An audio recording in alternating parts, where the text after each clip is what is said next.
Thank you guys, and welcome to Lucky 20. We play in the campaign Goblins of the Glorion Archipelago. Thank you for joining us tonight.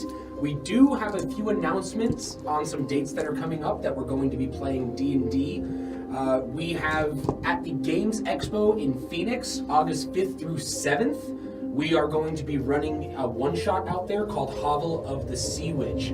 This is the Games Expo in Phoenix on August 5th through 7th, so if you guys are going there, check us out on the sign-up for some of the tabletop RPGs that are going to be featured.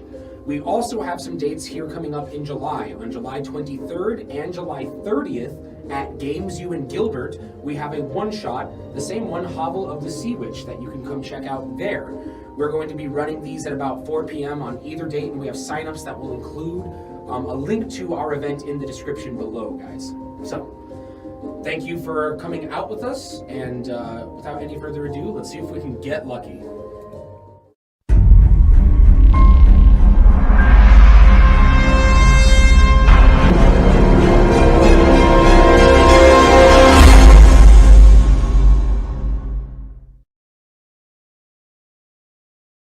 Here we go. So, last week was a very tense and pretty horrendous affair at times.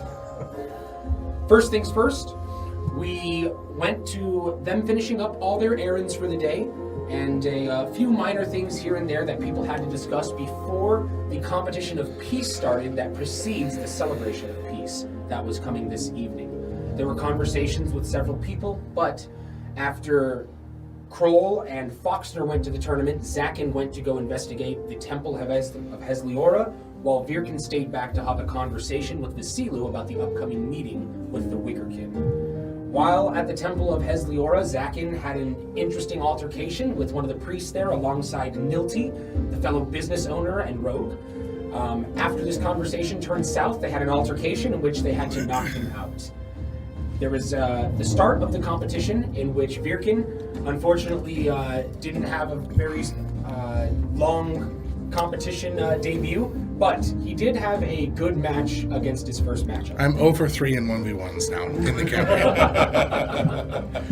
Foxner won his first match, made it to the second match, and had a very good engagements against one of the lieutenants of the Swordsman of Snittigan. He was able to force him to use abilities that he didn't want to use at that point in the competition. So, after a few conversations with an old man that Kroll repeatedly kept pissing off through the day, Zakhan ended up finding the opening to the underground portion of the Temple of Hesliora.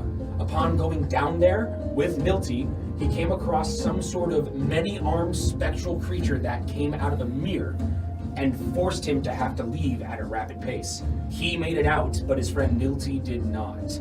And last we left off was you two guys at the tournament, you leaving the basement, and you on your way towards the beach.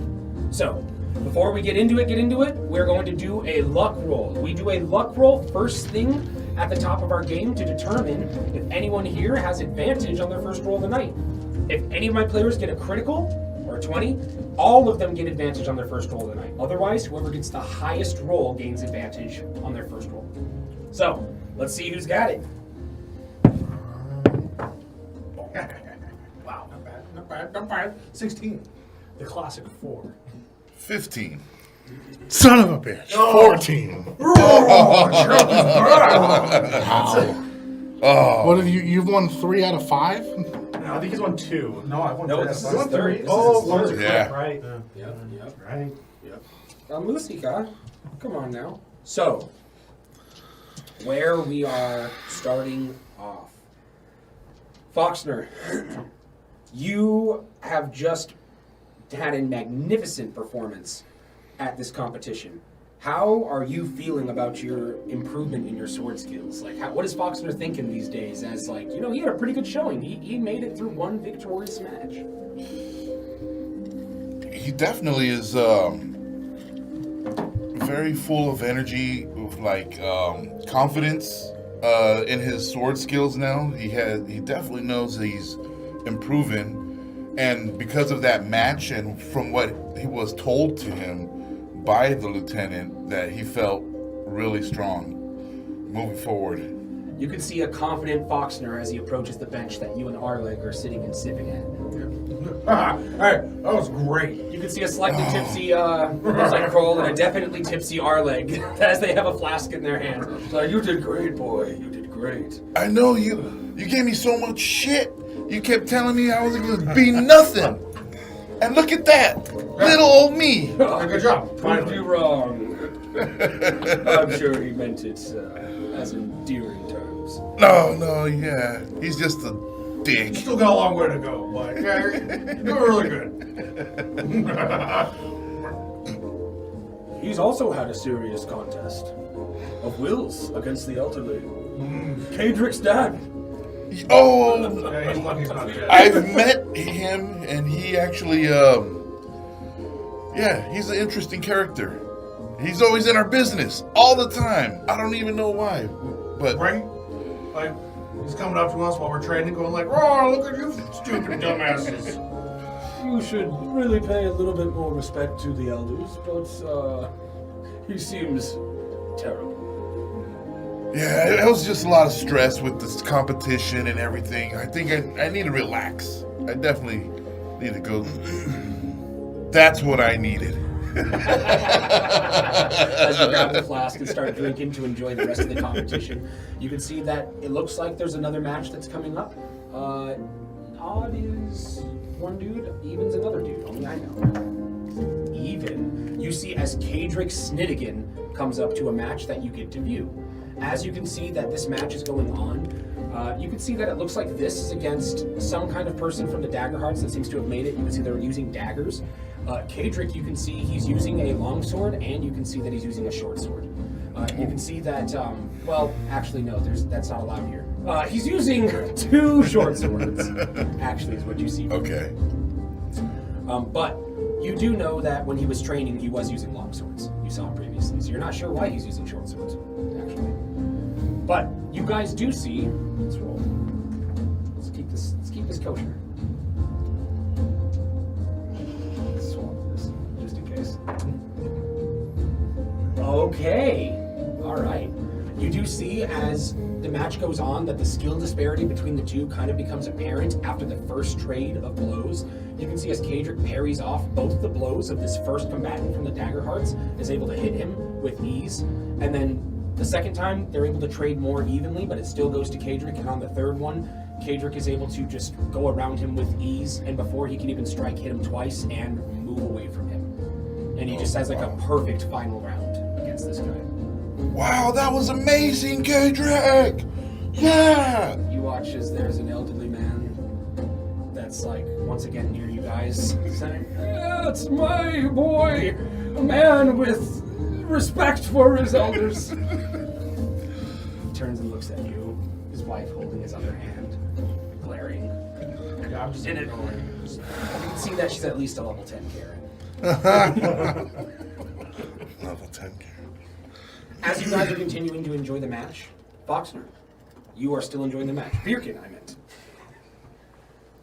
You come towards the beach. You can see once again at the edge of the skewering ports what looks like massive trees that are sticking up out of the bay, about somewhere from 50 feet up all the way upwards of 150, nearly 200 feet, with spikes that are jutting out that are causing steam to develop around the base where it touches the water and to come across this town.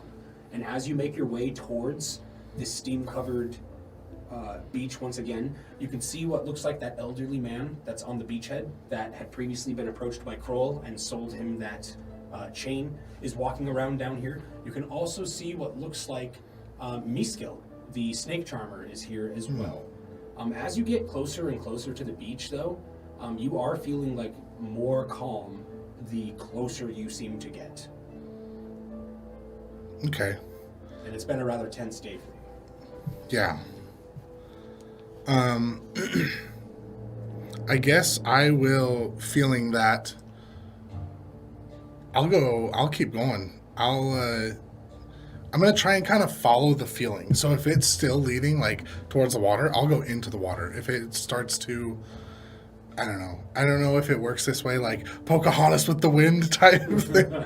But like if it starts to feel like it's directing me somewhere else, I'm just going to follow that feeling. Yes, you follow the wind, And, Yes. Can I paint with the yes, colors? all the colors that you end up painting with, paint your way towards the beach directly.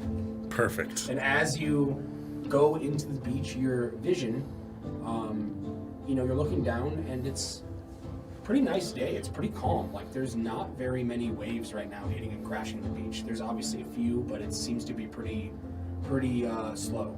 In fact, it's pretty smooth waters. Like, it's not very choppy. You're maybe getting a wave that's crashing on the beach like every 12 to 15 seconds. And as you're looking down, you're noticing that as the water is going away from you at this level that you are, that it's smooth enough as it's leaving, and it's bright enough at this time of day for you to get a nice reflection of yourself as it's moving back away from you, as it's hitting the top of the beachhead and going past your feet. You start to feel calm, and you feel your eyes start to close, and you hear a voice that says, "What's going on, man?" I'm gonna, as I hear that voice, I'm gonna respond and say, it's been rough. Things haven't been so great. I like it here, though. Oh, that sounds bogus, brother. Yeah, it has been really bogus. Yeah. The beach is nice, though. Yeah, you seem stressed, man. Yeah. Got some tough choices ahead. Yeah. I've been thinking, like, you come here and, you do things like, you seem kind of hesitant. Like, maybe you should just approach people directly more. It's really healthy. For, like, communication, not letting everything sit on your back, Like, if you have a problem with Rosa Belcroft, maybe you should just talk to her about it. It's just my 2 cents. I hadn't actually thought about that. Oh, Have you ever talked to her? Funny guy. Make a wisdom save as you feel, as he's like in the middle of talking to you, it tries to be interrupted with your abstract. I don't know. It's kind of cocked, but I can just take it, which would be a failure. Oh! That's a natural 5. Oh! You feel that as he's in the middle of speaking to you, you get the sensation that your vision seems to be pulled away, and you see as your eyes open up and you see your reflection once again. And as it does so, you can see as your reflection rises up out of the water and says in your own voice, "You don't want this." And you can see as it turns into a wicker man and releases it and puts it from outside itself. And you see as one appears, and then a second one appears, and then a third one appears, and then a fourth one appears.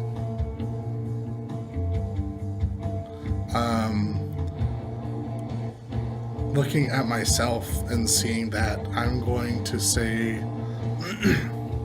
I think I'm actually going to yell. I think I'm going to yell back at myself. And, man, I don't even know. I think you just feel kind of angry. And, You watch as you respond in that way. You can see a wicker mask appear on this other Vircan's face. And you can see as he points towards you. Roll initiative. oh my god. Oh. This don't sound good at all.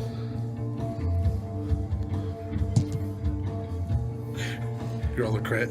Yeah, but it's still a 19. You want to guess what die it was? It still beats me. Right, there it is, the red one always. All right. I lost. I rolled a 12. You see as these wicker men all move towards you. And as they do, you can see as yourself points towards you, and you watch as vines erupt from the ground and twig and branches and start to rip across at your feet. Make a strength save. DC's 14. No. You feel Fail. yourself get locked into this. And you can see that as you feel yourself get restrained, that these wicker men surround on all sides of you. And you can see as this is happening, you feel as your body starts to connect with abstract. You can feel as a strange, unique abstract, one that you felt before at times when you tried to connect into that hellhound form, or first tried to make this wicker form appear, or first tried to create the ability to change your mask. You can feel as it's there in front of you, and you see as these wicker men are surrounding you, looking like they're about to slam and pounce on you. Do you try to connect? Yeah, I will. DC's 14. Come on. Natural 5. You feel as this tries to connect, and you are struggling to do so, and at the last second of inspiration, you just do the only thing that you can think might save yourself, and you watch as a dome of wicker appears across your entire body as they start beating onto it. Something that you haven't used since you learned. As this starts happening again, and you feel them beating across, you just hear as yourself says, "Those walls won't last forever, and neither will your will." Make another check if you're trying to connect with this abstract. Yeah, I will. Natural 4. Easily in one turn, you watch as these wickermen break through this wicker barrier that you've put up. As they break through, a 12 to hit you. You watch as, they have advantage from the restraining. Oh. Even lower, you watch as one goes to strike at you and slam, and you watch as it does so that its hand starts to separate into the familiar cage. You know that it can put people in once it connects, and as it does so, you're able to just limbo yourself back by the weight of your ankle strength. Just and like stand right back up as you come in and out of that. It is your turn. Are you going to attempt to do anything else, or are you going to continue to connect with this abstract?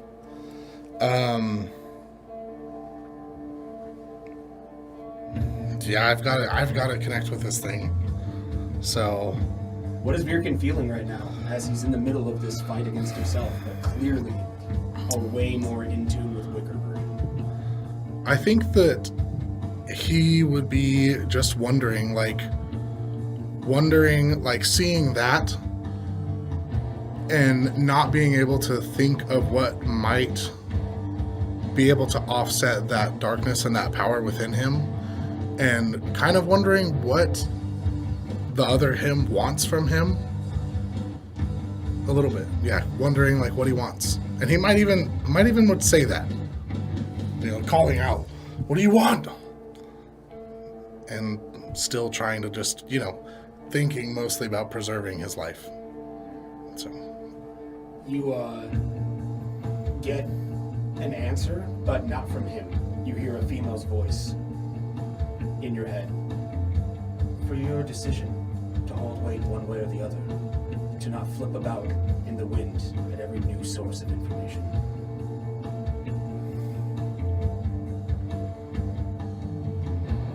And I'll try and connect with the abstract.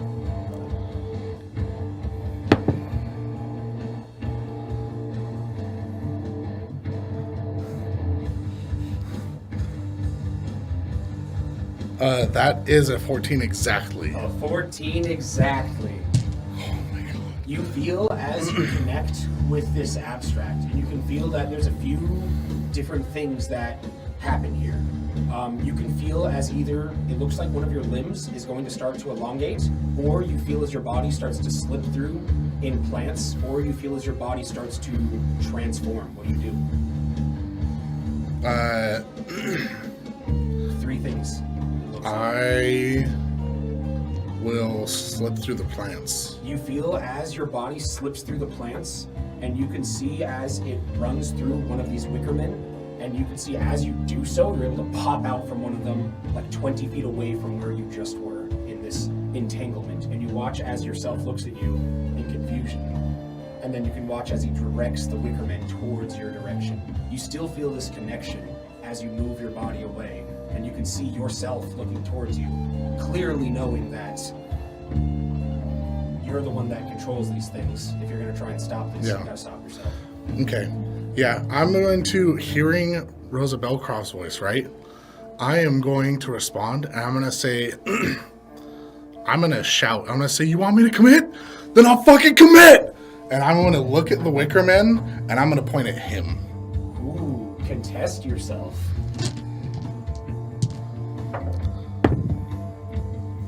What is it? Caster ability? Yeah. It's a 19.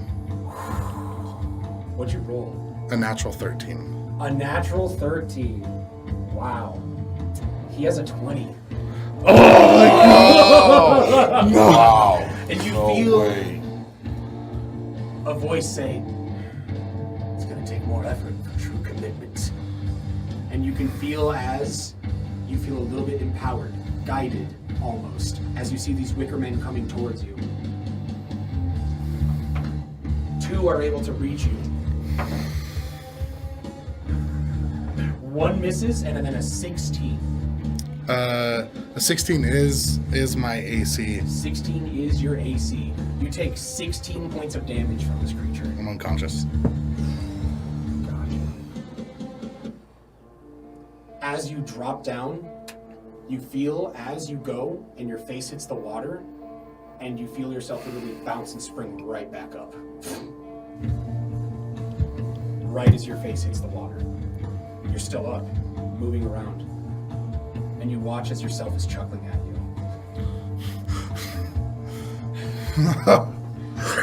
You're so weak. Grow. You can test him again. Yeah, I'm gonna go test him again. Come on. Add a d4. Oh, shit.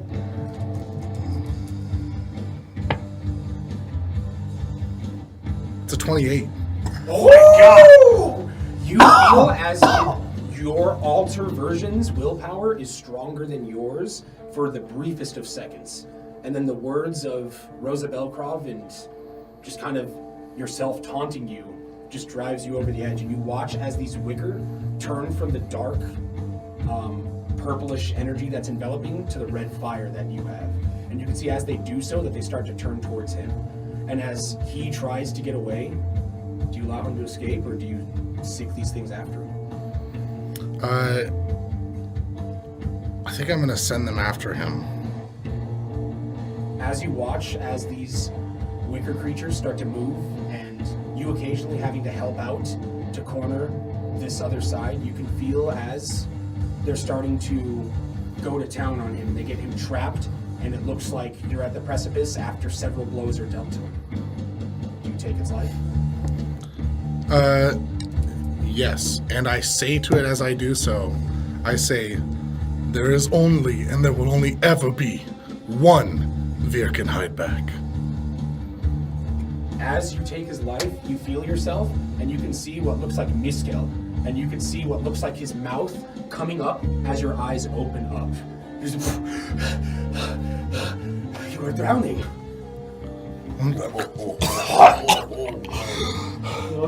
What? You can see what looks like Sky once again, and you see Miskel and this rat fisher guy that are over you, and Miskel's just like, you just walked into the water and turned yourself upside down and didn't come back up.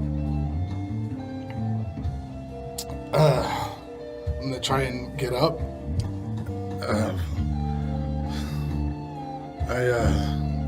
I don't know what came over me, but thank you. I'm sorry I don't have any coin to offer you. You guys were always reasonable in my book. It's no problem. Truly, I appreciate it. And you, old man, thank you. Nods his head at you. I know I brushed you off before, but I've since learned the error in my ways that day. He nods, just says, the world is a very vast place. Best not to write off anything too soon. It seems that's a lesson I have to learn.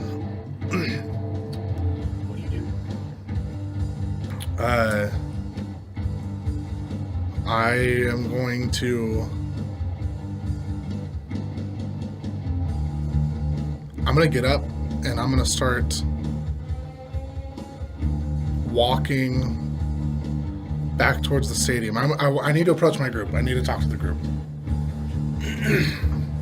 As you go to start walking back up to possibly talk and debrief about the significant interaction that you just had, Zakhan.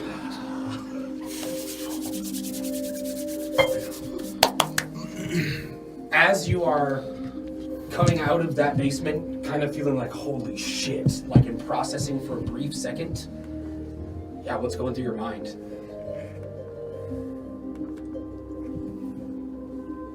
Zakhan's a little stuck on the fact that, like,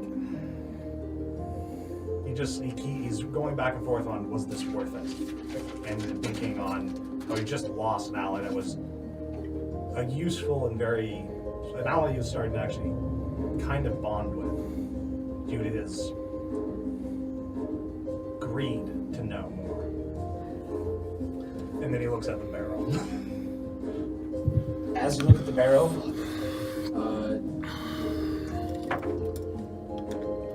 what's your passive perception? 11? Yeah, you're surrounded by guards. No, as you're looking at the barrel, you can see what looks like Amrani Vasilu in the doorway, looking at you as you're like kind of just staring off into the void a little bit, and you see as he just kind of like, You want to help me carry the barrel? Get the fuck out of here? based on what it looks like out here, it looks like you had a scuffle. Kick the barrel, says, there we go. I need to he knows more. We need to take him somewhere. It's broad daylight. I know. Any way, any way to be more sneaky than obviously just walking out in broad daylight? I don't have any ideas at the present. I mean, maybe cleaning up the marks around here and coming back at night might be the better move. I need to bring him out now. I don't know when he's going to wake up. Ah, I need to move him. I have an idea. Alright. It's not a very good one, but it might get rid of anyone that comes down asking questions. What's your idea? I can produce some wings. Sometimes they have a very unfavorable scent if I choose to do so. So maybe if you say it's a barrel of something incredibly smelly,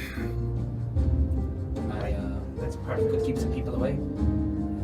Alright. I'm gonna go up to this barrel. How big is this barrel that he It looks like a regular old grain barrel. Like it's Okay. not small. Like it's probably about 3.5 feet tall, probably about another 3 feet wide. Okay. You know. So Yeah. I'm gonna Yeah, tip this four- barrel four- over yeah. and get it on its side. And I was like, alright, this is. Actually, no.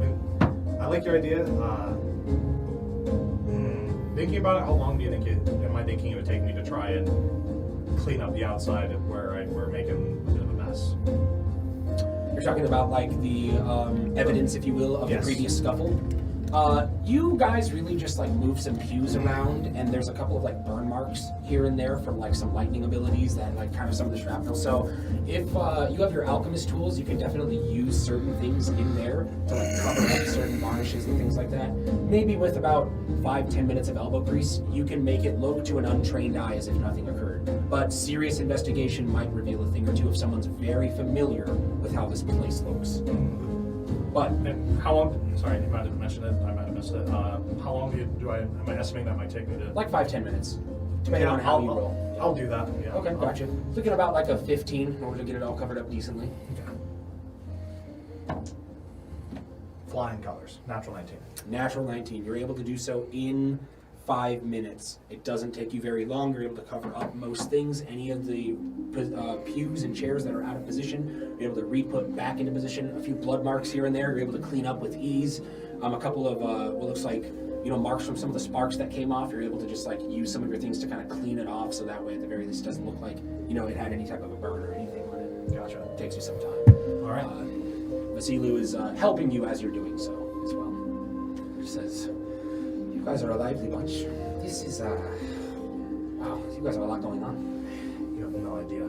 I say that as someone that has a lot going on. I believe that's after all your name kind of precedes yourself. And yeah, I'm gonna start wheeling this barrel out. All right, gotcha. Vasilu helping you, and you guys purposely trying to keep people away. You can go ahead and give me a performance check with advantage. And I'll tell Vasilius, like, make it just really vinegary, you know, like pickled things. Maybe bad wine. Perfect. Bad wine. Bad wine. There we go. We got it. Wow. Let's see if I can get better. That's really good. It's better. That's a 17. A 17. All right. You have a few people that have left the competition. It seems like a little bit early that are straggling around, but as he's like, before you guys go, you can see that he doesn't do anything. You can see that wind just starts swirling around him. As it does so, you can see that he is able to start propagating it and change the direction of it, and it has this scent. And everywhere you're about to go somewhere, he starts pushing it in that direction, adjusting like the speed of it. So it's nothing that's just like blasting things over, but it is enough to like propagate some scent and some smell. And he does it as you guys go to intersections at different parts, and you just hear a few people going like, oh. Hey, it's pretty good, right? Oh, it smells like a Thornodon's dick. Oh. He doesn't look at Vasilius like, does it really? Yeah, you watch as someone else is like, it smells like 2-day-old Kanetsky food. That's Vircan about that. So, yeah, it's pretty bad. Where are you taking the barrel? To your house? No. No, that's the one place we need to like keep as separate as possible. No, I am actually going to make my way. I have no idea what this is going to be. I'm going to make my way to Meadowhip proper. I'm going to try and get this to Usto. If I do see a guard, though, I am going to ask him. I'm just like, hey, you know where Usto is right now? Okay, gotcha.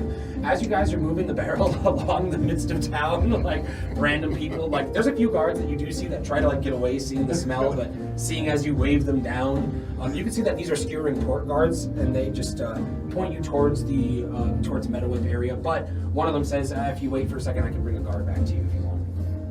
Hey, you know, just to have him meet us on the way there. This is going to take a while to get there, you know. Okay, rounds up. Gotcha.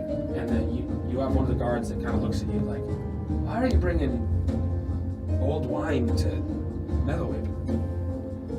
You know, some people have some really interesting, you know, predictions. I don't judge. I don't want to judge. You should have said the minister's name. So, as you eventually have a guard that comes up to you, they do say that Usto is, make a luck roll. On an 11 up, he's available, but I would say that he's maybe at the competition or he's handling some other business potentially. But let's see. 11 and up, he's around. It's a 19. A 19. Gotcha. You see, as Usto is literally like 60 feet back, you can see that he has what looks like a bottle of wine in his hand. Looks like he's in a good mood. He's talking to a couple guards. You can overhear him speaking in Dwarfling, excited about going to see the rest of the finals of this competition. I'm going to immediately just go like, hey, Usto? You watch as he looks at you, the smile drops, and just like, I'm gonna have to take a meeting, huh? You are. This is important. You watch as he just hands over the bottle to what looks like one of his companions, and just like head goes down and just like waves you in and just starts walking. Throwing the barrel towards him. How do you have a fucking barrel? What's going on with that? Is it just him? Is it any of his guards nearby? There's a couple of guards, yeah, with him. I'm gonna lean in, just like, it's not just a barrel of wine. I have one of the Moringa cultists here. Ready is with you, by the way, still. Excellent. Yeah, gotcha. Him and Usto do nod at each other. There seems to be a little bit of a mutual respect there. And he just says, Vasilu, and Vasilu just says, Hot Warden. Like, just seemingly know each other. Look, I don't want to say it out loud right now because it's a bit sensitive, but you're not gonna believe who the fuck this is. You watch his eyes go wide as you say who, and it just like turns around and just keeps walking. As you guys go through, get into his, I'm assuming you want to go into the office, which he's totally fine with. As you guys get into the office, you can see that Amready just says, hey, we are not playing this game, Usto. You have to get me a proper chair. Watch as Usto is just like, what's wrong with my chairs? These are perfectly fine chairs. They fit my arse good. Watch as Amready just like goes back out into the hallway, grabs one of the larger chairs, dragging it. Like, grabs the second one, just grabs it. He watches Usto kind of chuckles. And yeah, once I got in there, I'm going to uncork this barrel and dump out. I'm assuming it's still unconscious Ignilpa. No, this is the wrong barrel. It's only grain. Yeah, no, Oh, it's no. Ignilpa. Yeah. You see, as Ignilpa dumps out onto the ground, still unconscious, but let's make a con save. Let's see if this maybe wakes him up. It doesn't. He is still out cold on the ground. All right. Yeah. Watches Usto's eyebrows raise and just says, "I'm not gonna lie. A priest was the last thing I thought you'd fucking bring in here." And I'm gonna pull out that ringlet of a moringa. And I'm gonna show him as like he was carrying this. It leads to an underground chamber beneath the temple of Hespeora, and there's absolutely moringa shit all over there. They just killed one of my compatriots. So, Remember that mini arc beast I told you about? Is probably going to be our best source of information then. Absolutely. He watches, he kind of starts to smile. Finally, something that we can use against this. Oh, by the way, no sense in keeping Mac Pebbleacre tethered around here if he needs a job. That's out by the lighthouse, so I sent him already. He's out there gathering intel. He'll be sure to keep you guys updated. And he pulls out the map and marks a place that's a little bit north of Lighthouse by a couple miles. And just says, this right here, this is where you can meet him. He's going to be scouting throughout the night, as well as the morning, until you guys reach him. He said he'll be back there in the afternoon tomorrow. Afternoon. We'll be sure to link up with him to find out everything he knows. But yeah, we need to get the word from this guy as soon as possible. I'm glad you brought him here. Who knows who we can trust out there? Yes, I was worrying about the same thing. By the way, just a side question: how often do they do this resurrecting at the temple? It has happened before, but it must have been at least maybe like 4-5 years since the last one. Before that, much longer. I think before even I was warden. Okay. The only reason I ask is because I suspect the resurrections are not exactly what they seem. Well, if this one's related, I think it could be assumed. There's probably more. A lot more. No, there's no point in sticking around on this. They might be everywhere, as far as we know. I'd be very careful who you trust them. Upon further investigation of the storehouses burning down, our citizens, there were no interactions that seemed to put anything suspect into view. My theory is that maybe they possessed them and lie dormant for some time. Maybe. And brings me into a further theory that could be a possibility in the town too. There could be a lot of them just sleeping, waiting to be awoken at the right moment. There are hundreds of those spirits in the sky. Who knows how many are already out there in the populace? There's one thing you're going to want to do, and this is relating to Kadric and Lady Snidian. You're going to probably want to persecute this man publicly and implicate Lady Hesteora. Kadric, from what I understand, believes her to be a very honorable woman, but I think that it's very clear to me that she's not. She's connected to this. But do you have any clear proof? This is the closest man to it. We're going to have to get it through him somehow. We'll All see I how can long tell it you is. is what I witnessed, but at this point, my input might be considered tainted. There's definitely something wrong with how they do their rituals. He watches a Silu. There might be a way to obtain proof of foul play.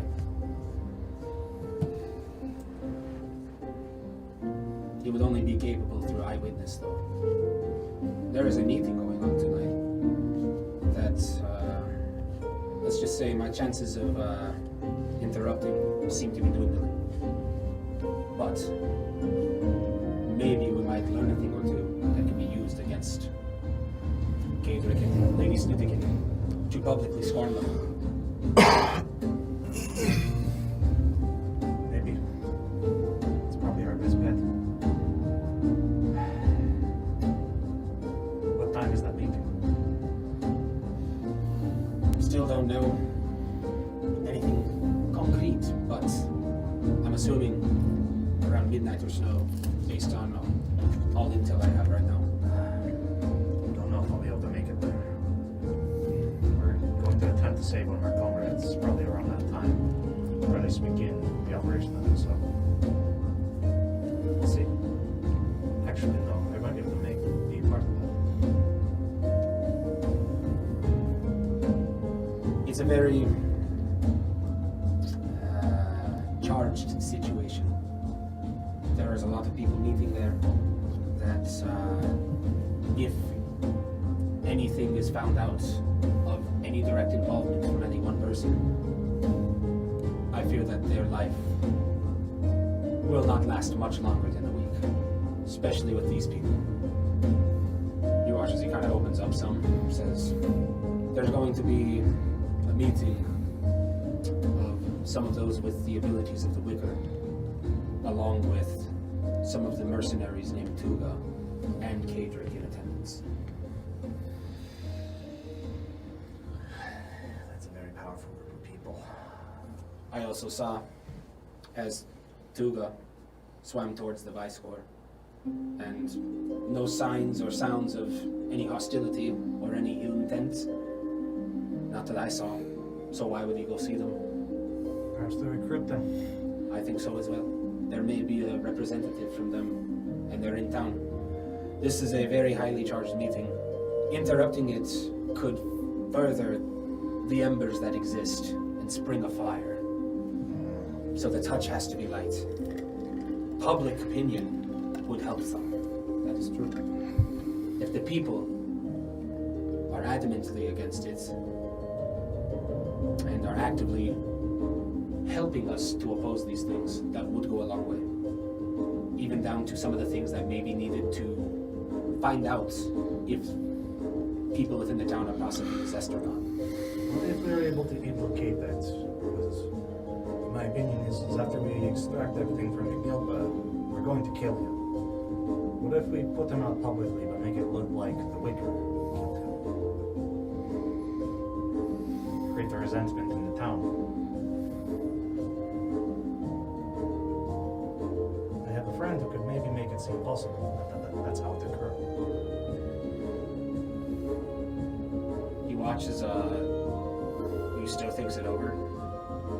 I'm not too sure we are going to be killing him, first of all, boy. Sometimes things like this take time. You don't always get the most accurate information in the first 10 minutes of doing something like this. Sometimes not even in the first day. I don't think it's going to. I understand it's not probably going to happen soon, But eventually. using him publicly, that could be a good idea. That's my thought right now. Why don't I keep a guard or two on standby and warn us? So that way if you need to get me, you have someone you can contact me through. And why don't me and my guys go to work on him? If we have any further information for you, we can come fetch you or send someone with some intel. Vasilu, I know that you have Thomas Scorpia's best interest at heart. And I assume that we both know that control falling into different hands is disadvantageous for those that are calling the shots for you. So I expect that I can put some of this in your hands to do whatever needs to be done with this meeting, am I right? Watches Vasilu nods. Just says, but some coin would make me far more loyal. Usto just shakes his head, and you watch as he just reaches into his desk and pulls out what looks like a hefty bag. Just clunk. You can see as he goes to hand it to Vasilu, and just says, enough to wet your beak, I'm sure. You watch as he looks, and you can see that he just like weighs it in his hand, looks at it, weighs it in his hand. 80 silver? Puts it away. It's a hefty sum, alright.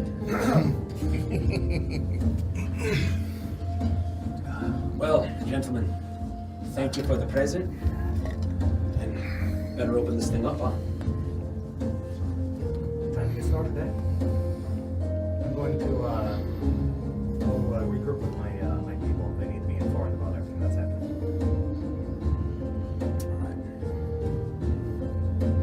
Alright. Door opens and you and Vasilu start to leave. So, as you guys are drinking, continuing to watch these sword fights that continuously keep going on, it keeps going and going for about another 30 minutes, and it looks like it's about to be the semifinals.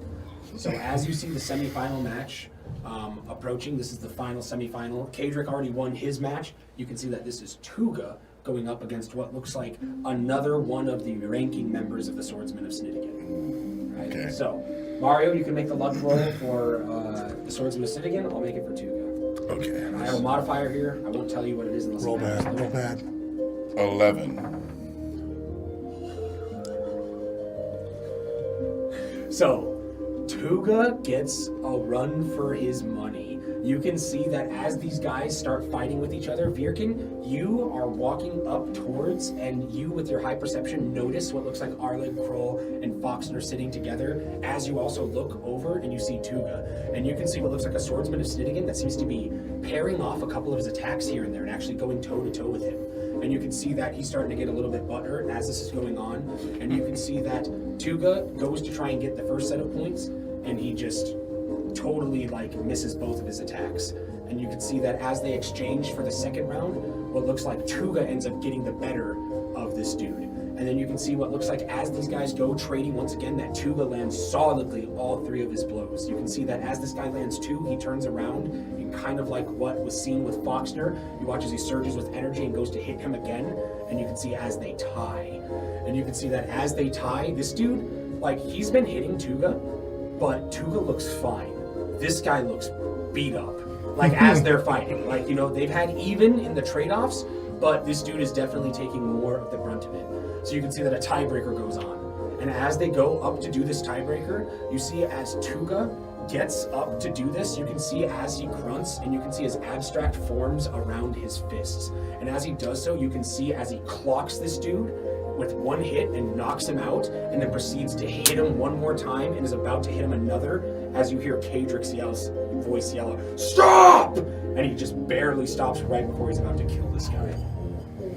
And you can see that as he rises up, he just grunts over at him and walks away in silence.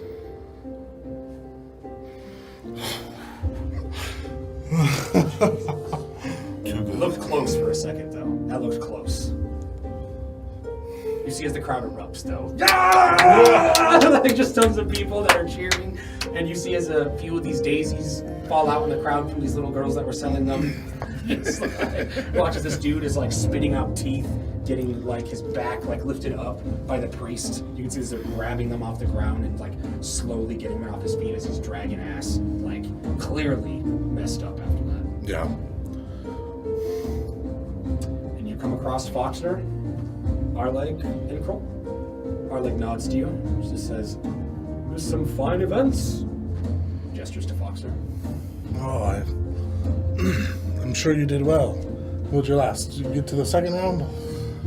I did. And it was a close one. I think I should have won, but he cheated. He clearly used something against the little guy. He's a big bully is all he is. You hear as an old man interjects, just "You won fair and square, you squirrely piece of shit." Shut up, old man. Did I tell you to leave? You watch as an old man and his wife, you can clearly see the resemblance to Kadric on this guy's face. As he's just scowling at them.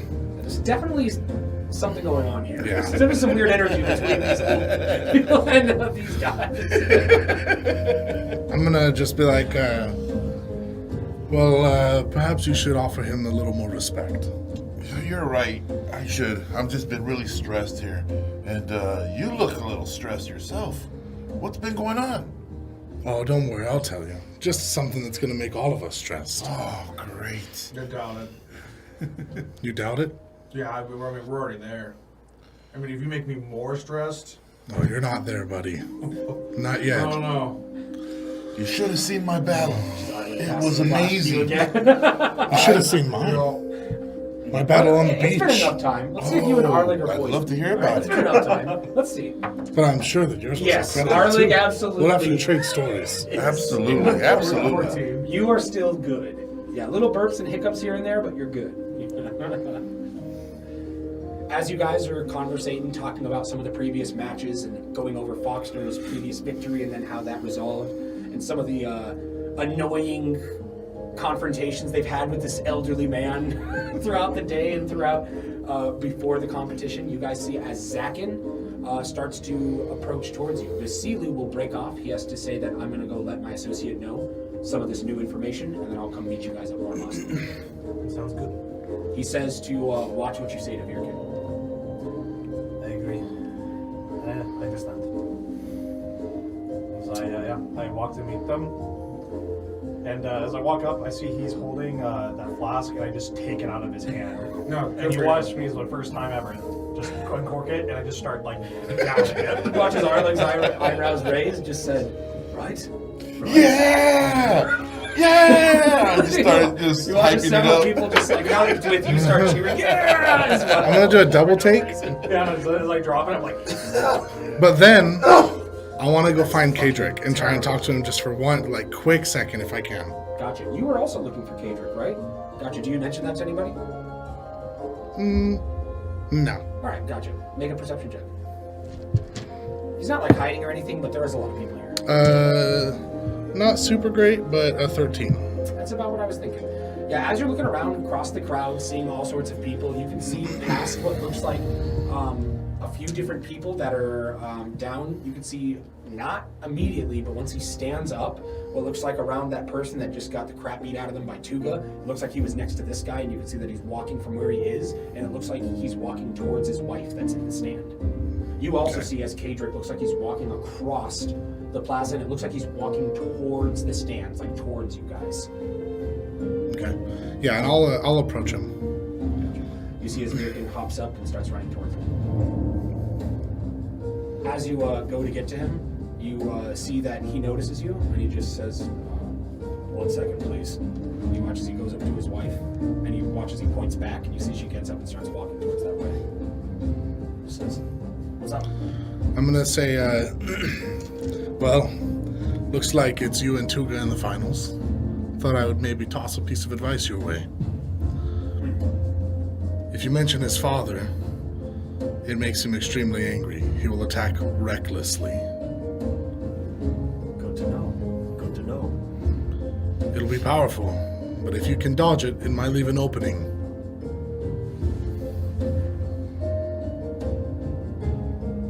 I'll keep that in mind. Watch as he nods, goes to walk away. Yeah, and I'll make my way back to my seat. That's all I wanted to say. You can see that the crowd is anxiously awaiting this next matchup, but it seems like there's a little bit of time right here. It's pretty loud out. so you guys kind of notice like Zakhan's just kind of doing like a 1,000-yard stare. He's like, So like, so after Kendrick moves off, Uh-huh. and after him, I'm gonna get up, and I'm gonna try to blend in with the crowd. And You're gonna Assassin's Creed it. pretty much, You're 6'7".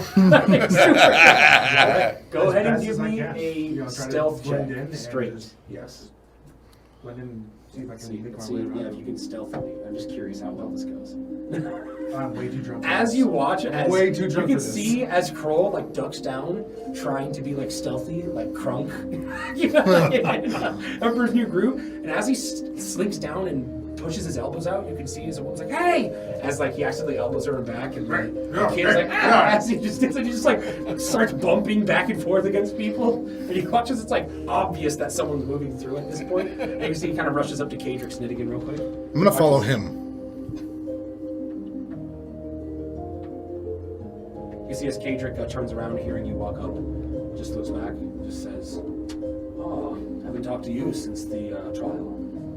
Yeah. What can I do for you?" You guys are like standing off Word of towards the caution. edge of the competition. Yeah. Word of caution. second one already. You watch as he looks past you, and you can see as he does, you turn around, Vircan is like standing pretty close to you. Doing business with people like that are so thirsty for blood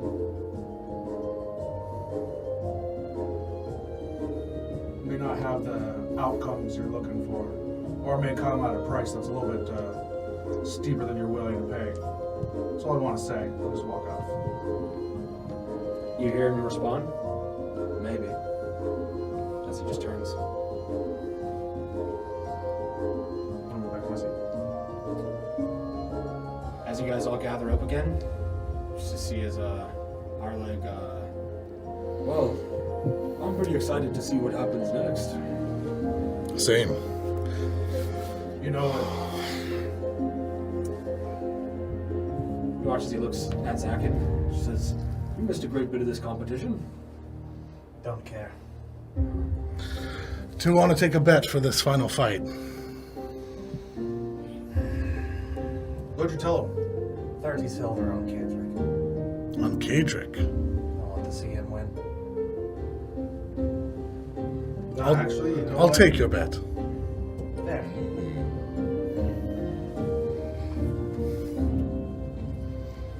I'm kind of hoping that the worst thing happens. That they both die? Yeah. Like, sword through the chest as Tuga's fist impacts. That would be marvelous. Arleg says, "It's pretty unlikely with all the Yo. trained priests around." Oh, I know. Yeah, we know they can resurrect people. So, they have someone here that can do that. Pretty doubtful. I don't disagree. That So do we. might be ideal. Good to know. I assume you knew. Yeah, we talked about it. Right. I don't know if that counts. So what is At least it doesn't count right now. So what are we doing? We watching this thing go down and then heading back and telling everyone about how shit our day was? 'Cause our day wasn't shitty. We did some good stuff. Yeah, we can go back and you're gonna need more alcohol. Yes. Yeah, by his face Yeah. and your face, I'm pretty sure we're in. It's gonna be great. Remember how you said the island's terrible? Yeah, the odds fucking. Don't you figure it out? No. No. This world is terrible. Oh.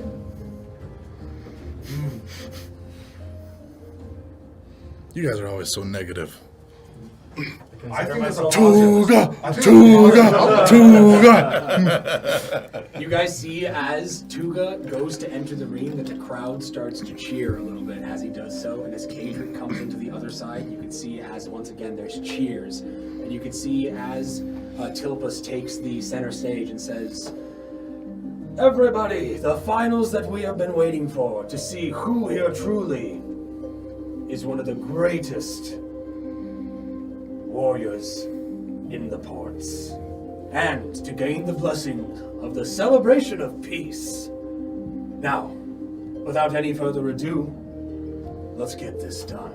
You watch as everyone starts to clap and cheer. You watch as these two contestants go to take their place. You can see as Tuga, you're going to watch as he pulls out what looks like a glaive. And you're going to see as Kadrick that he goes away from using the two short swords. And you're going to see as he pulls out a great sword. You know he doesn't have any money, right?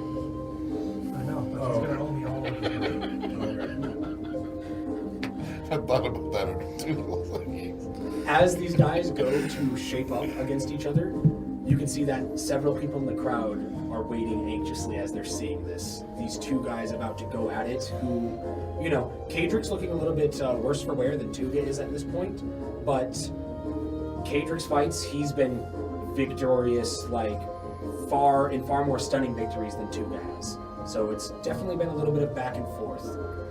As this is about to happen, and you're seeing everybody start to get on the edge of their seats, let's go ahead and get these rolls out of the way. So, who wants to roll for Kadrick? I have a modifier for I him. think he should. Right. I will roll for Since he's Tuga. betting for him. I also have a modifier for Tuga. But you guys know what modifier Tuga has if you saw that roll now. Kadrix is lower, I'm not gonna lie. But he can win here, for sure. Oh. Yes. Please let it happen. Please let What'd you get? A 5. Oh! Really not good. Plus 5, so that's a total of a 10. Okay. I got a 23. He's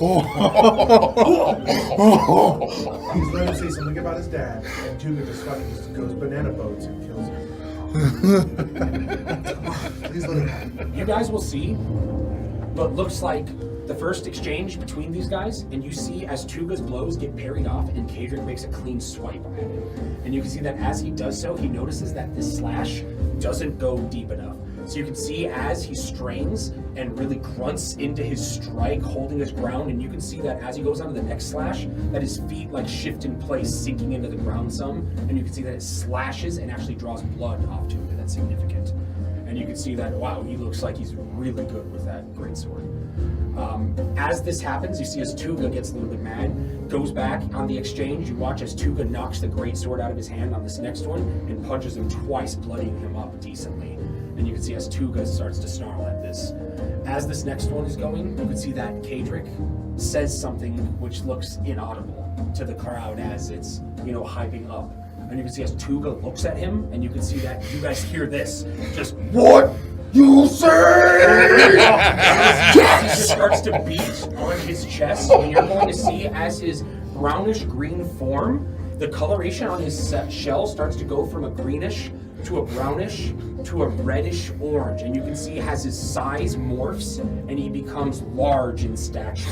And you can see that as he does so, he slams his glaive into the ground, which slinks all the way down to the hilt. And you're gonna see that as he does so, Kadric's like, what the? As he does this, you're gonna see that as he grows in size, that Kadric goes to try and parry off a blow, but you're gonna see as Tuga breaks through his sword with his fist, hits Kadric, and then you're gonna see as he grabs him, slams him onto the ground, and then you see as he throws him up 60 feet. Oh my You're gonna see that God. as he's coming down to go like straight back to the ground, you see what looks like a hand that comes out. And you're going to see that as the hand comes out, like literally right past you guys, you watch as Kadric starts floating down to the ground. And you see what is the hand of Amredi Vasilu. Wow. That is fucking crazy.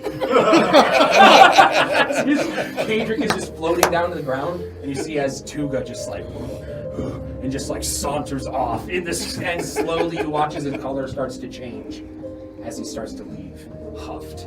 And you watch as Tilpus comes out and just says, congratulations.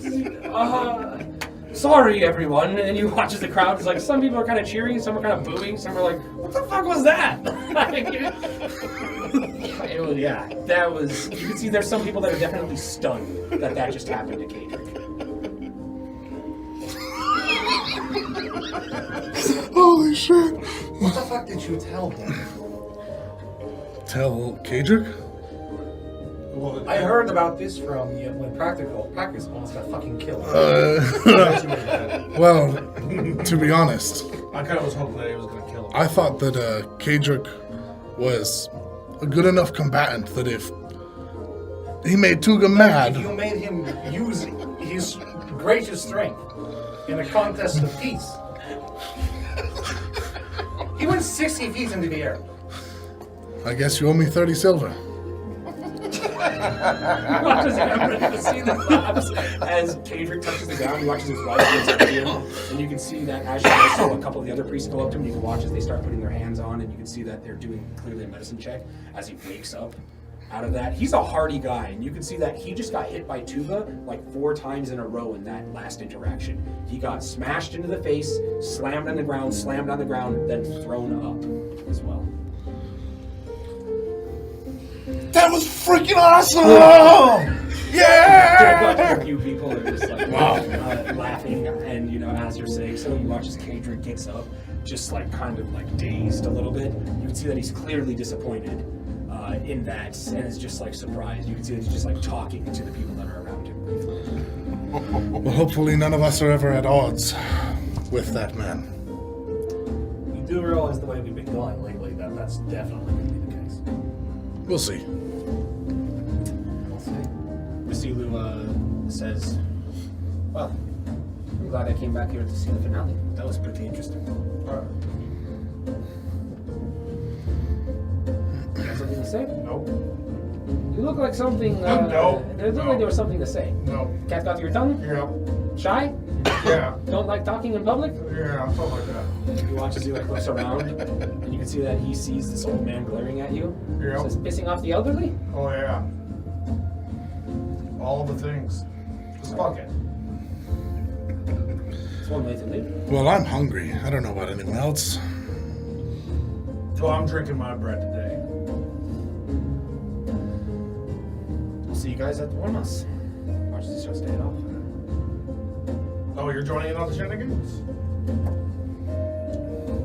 We'll have things to talk about. As he yells out, I'll give you guys some privacy. I can eat.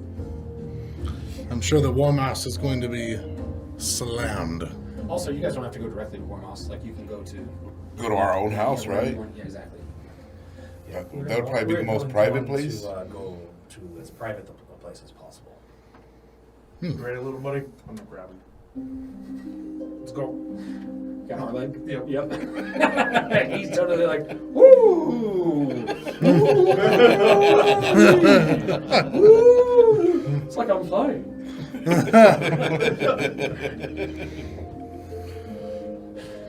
As you guys start moving through the streets towards the house of your former business partner. Oh my god. Hold on, wait. Hold on, wait. We set up some traps. We gotta You notice some disarm ball them. bearings on the outside of the doorway, and what looks like, as the door opens, what looks like some placed and some other traps on the windowsills that are very obvious. Just be like, what the fuck is all this? Just They're lay traps. them out They're traps. where you just I'm just people gonna- might step. Yep. Who are you And trying I'm to just trap? I'm gonna just scoot the ball bearings over with my foot. Sebit is not here any longer. You're just... Who are you... You're trying to trap the blind? This is not a good job. Why don't you? I literally see them when I look here. I don't give a fuck. Come He on. watches. It's your work, man. All right. Arlen gets up, and you can see that he is kind of like tiptoeing around a little bit, and you can see that he goes by the window. And he's like, slips, falls on the ground. Just like, oh, I fell on my hip. I'm gonna... grab probably one of our smaller chairs. Why are you guys putting such clever traps in here? I'm gonna Druidcraft cause wind, and it's just gonna like blow the ball bearings. Maybe get one of our smaller chairs, just put it up against the wall, and just like plop, and just don't lean too hard, one way or the other. No. I'm gonna look and see if any brew or anything has been purchased yet. Yeah, you can see what looks like there hasn't been like wines and stuff purchased yet, but you do have some barrels available here already. Yeah, I'm cracked. Yeah, you got like 4 of them right now. Are any of them cracked? No, not yet. Yeah, So yeah. fresh. Yeah. I'm gonna tap you. I said we need to check to make sure there's nothing else here. Okay. That's product to be sold. You're gonna want to drink some. No, I'm good. I'm gonna start patching myself up though. I'll grab this. I'm gonna investigate around to see if I find anything untoward, just in case anything might be here that shouldn't be here. Gotcha. Can Lepsy also do You checks also too? wanna- Yeah, absolutely. Right? So he, any person. Because Lepsy can see blind. What is it? Blindsight. Blind sight, right? I don't think he has blindsight, Mario. Oh, he does. I thought he could see invisible or something. I don't think he might have Check seen yourself. invisibility, but he can help either way. Like he can fly around and go into the corners. It'll help his check. That's what I'll say.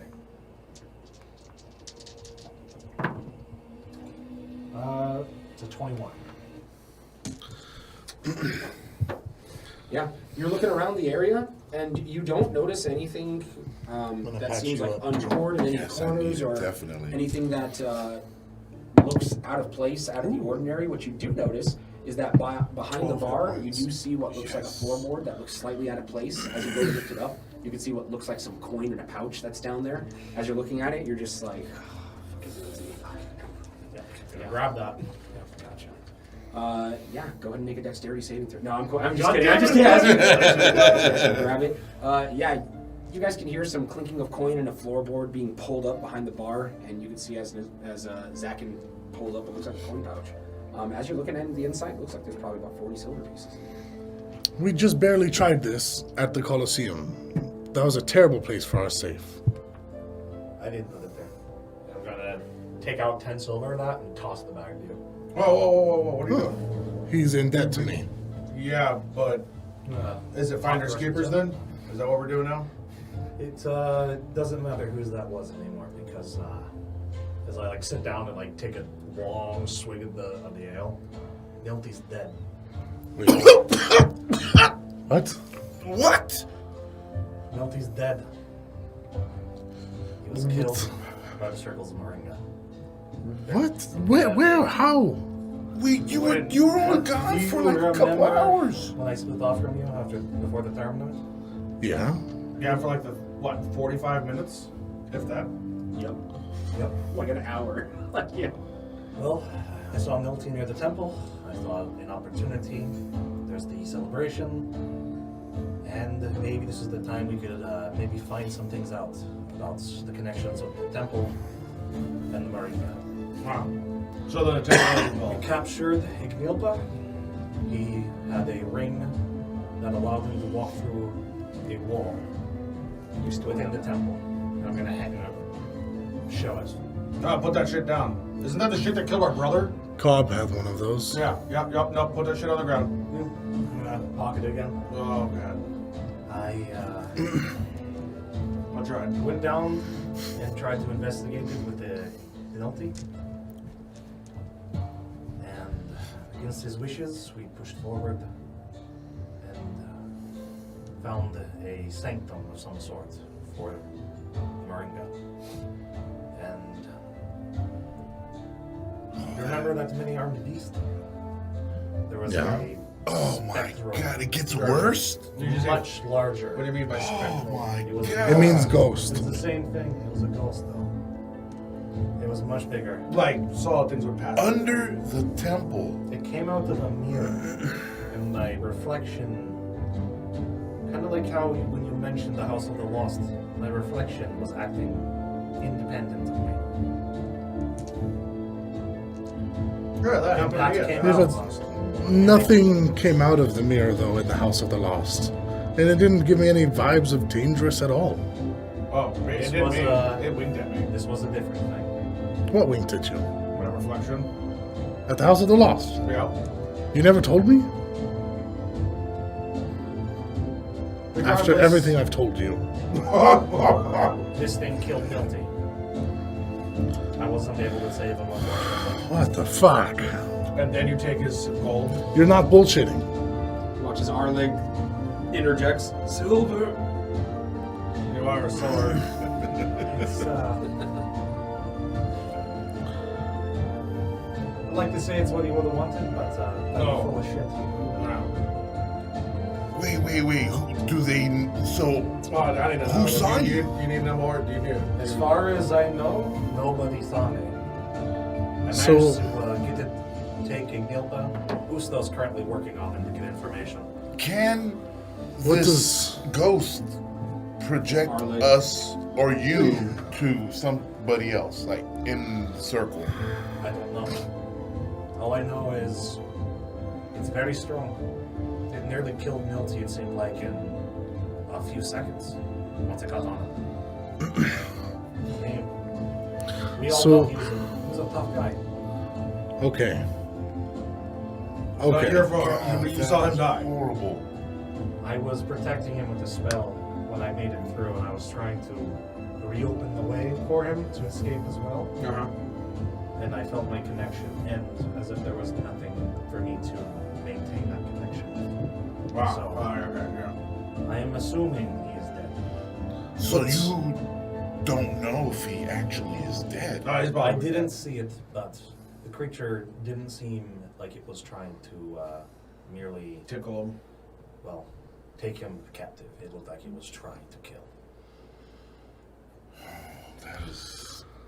So what does this mean for us?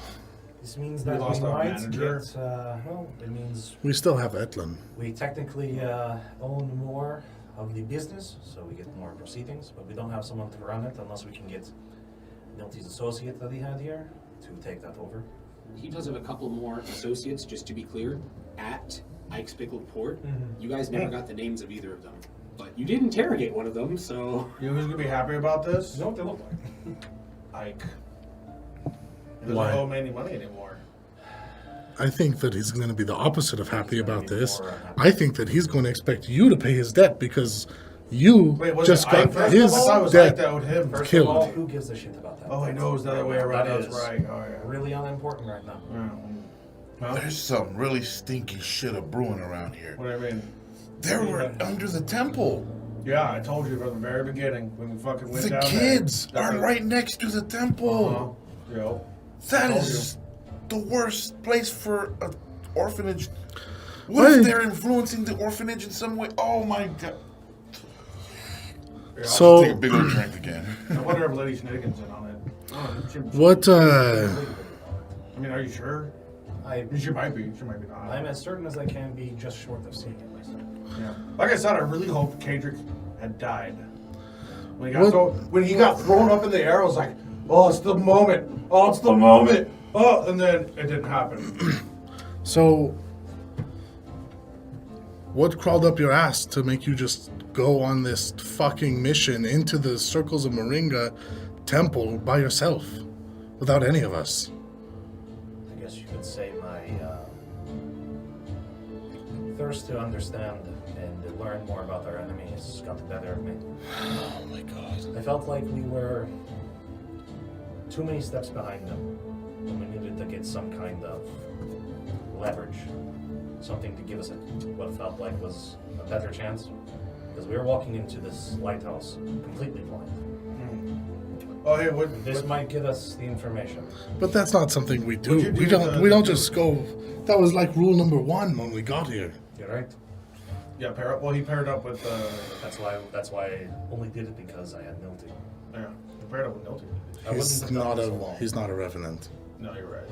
No, but he, at the very least, was someone that we could trust. What'd you do with the body? What's his fuckface? Who? The priest guy. He said we captured him. Wait, yeah. Where is he? Usto, he's working on him right now to get information. Oh, that was a smart idea. It's almost like that's my thing. It was a halfway smart idea. I The mean, first part was not the best. Well, it was rash. You also recall some info that Usto told you regarding Mac. Yeah, That might be relevant. and yeah, I definitely informed them. The Mac is scouting out for us the lighthouse. I'm gonna pull out the map and show them the location. You should be around here where we can meet up to learn some more intel about what we're dealing with. Well, what are we gonna do to prepare for retaliation? They don't. There's no guarantee that they will know it was me. I don't know how capable that creature is of communicating, but no one else saw me as far as I'm aware. The mirror saw you. But if the body is there, Perhaps they're gonna Yes, put that- 2 and 2 together. They know we were hanging with they're going Milty. to know somebody was there, but I don't believe out in the open very much. We were seen with no. I don't think that it matters at all. They knew that we were the ones that hit them when we first got here, but they didn't attack us directly at first. First, they hit the storehouses, Yeah. then they came for us. Yeah. Is there anything else? Like anything else? So you went down there, saw the weird ass mirror, you got out. There's and an Milty altar died. that we found beneath. That's this. The ring Uh-huh. clearly is inset to fit. So there's some interaction there. And that's I it. don't know what. You need to put that thing in your special bag. Something. Lay ahead of you. That's a key. Cobb There's gotta was- be a key. Cobb was holding on to one, and it Took him over. went inside of him and fucked him up.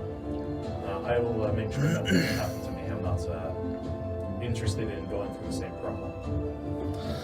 Oh, fuck. And what happened What to else you at the happened? beach? You were telling me something happened to you. Okay.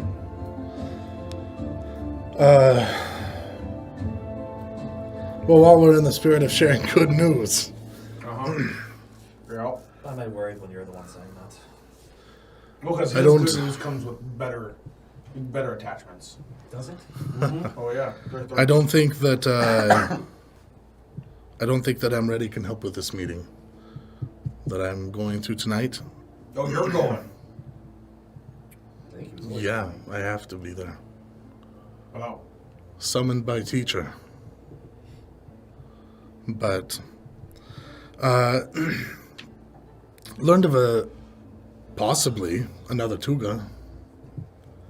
So Yeah, we've known about the other Tuga. no. Another Tuga. Another Tuga. Uh, Oh, a like third Tuga. I thought we went over this. There's multiple. They all go by Tuga. this one was much older So like a grand and Tuga. had a beard that went all the way to the ground. There's Tuga, Papa Tuga, and He had grand. large. Maybe you might know something about this because you're hard on for metal. But he had large, what Right. looked like brass, like clasps down his beard, Yeah. and he used them in an offensive manner. Yeah. And You can make a history check hearing that.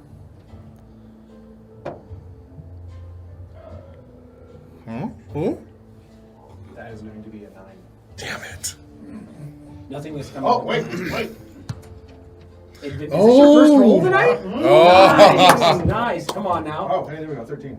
13, all right. I was thinking a little bit higher, but with that roll, you still glean this. You can't put name to face or anything, but you feel like there is some kind of a group or maybe even school that trains fighters that uses, some kind of a weaponry that's on your beard. And it's not like common, but it's like you have come across this a time or two before. You're just not, with that check, unfortunately, not getting any proper nouns or anything like that.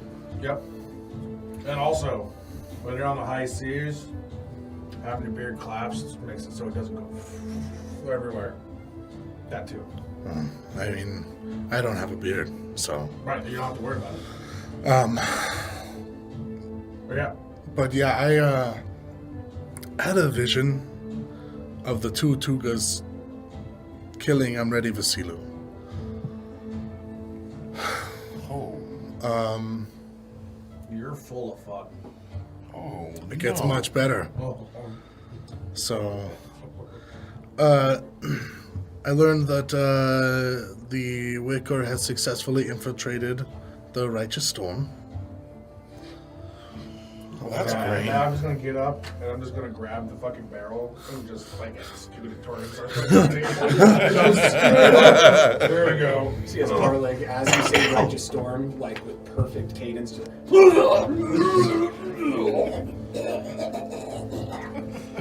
just curls on the floor. And I'll be like, yeah, that's how I felt about it too. Takes it. To what extent, I don't know. At what level, I don't know. But they're successfully spread. They've successfully spread all across the island. And so that's fun. Are we doing a if you can't beat them, join them thing? So on that note, I had another vision, which I told you about. Well, you were there. Watch his lips, he says, "What's up with this guy and all these visions? I've had like a vision in my life once, ever. What the hell?" I want to hear about that later. But yeah, I did this thing, and I'm gonna like mask on off. You watch these like venoms just like wicker threads just coming out of his ears like hair, and then just wrapping around him, and then retracting back into his ears. I mean, that is really What? cool. That is The really mention cool. that is just absolutely disgusting. What the Oh, hell? what are you talking about? That's really cool. But sometimes when I do it, I like can't see anything, and she talks to me and stuff. The mask does? Rosa Belcroft does. No, I have not. But I felt pulled to the beach. Interestingly enough, and I think that I talked to the High Harbor. I think I talked to him. He seemed nice. He seemed chill. He actually told me that if I had a problem with Rosa Belcroft, that I should probably... He basically said, don't be a bitch. That is great advice. He said, if you want to get rid of something, maybe just say, hey, I'm not down for this anymore. Hey, I'm not down for this anymore.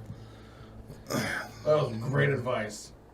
And after I talked to him, I fought myself.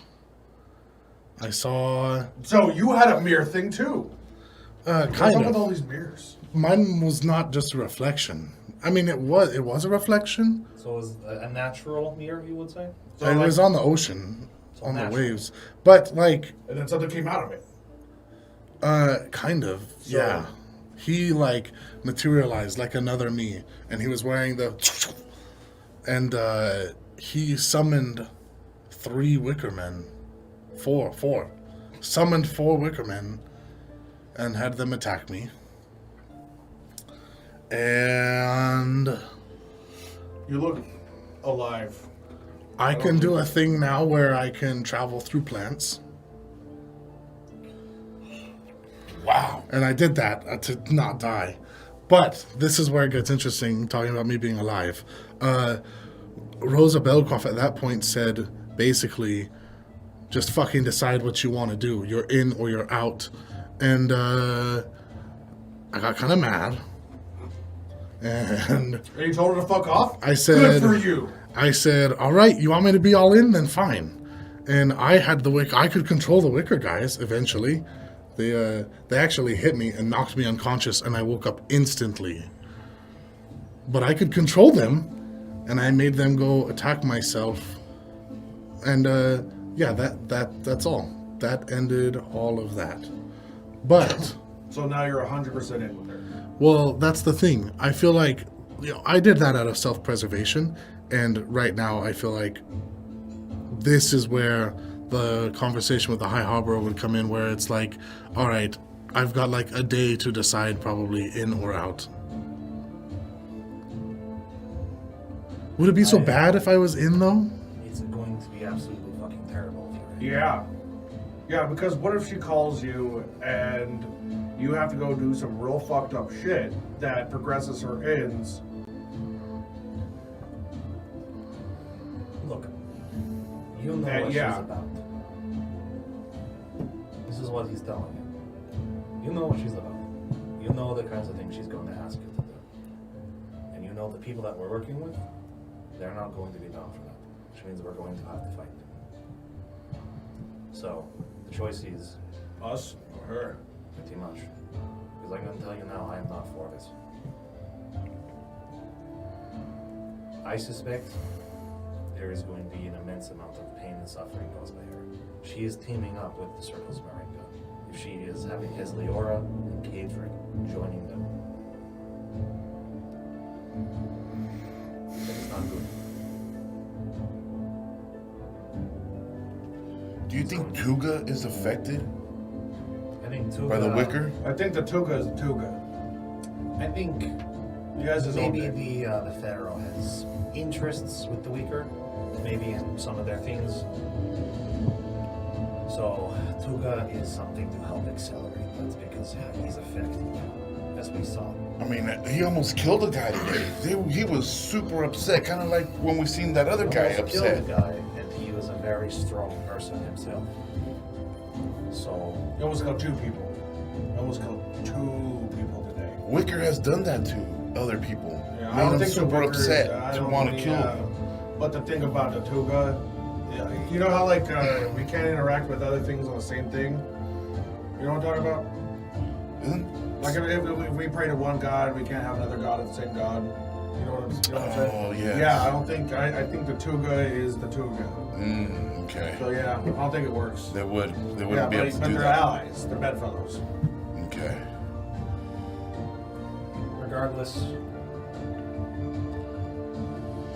their goals are not going to have, in my opinion, results that we will end up agreeing with. And that's what I care about, is what we get out of these relationships. I mean, I guess if we make a deal with her and say, hey, you can take over the rest of the entire planet, but leave our home alone. And just let us do our thing. Deal with something from Sarat Jafar. Yeah. I mean, that would be the only reason why we would. A worse thing to do. Well, no, that would be the only thing that I would say that I would shake my hands with her with. Anything other than that, no. Because that's what she wants to do. Take over the whole world. Yes.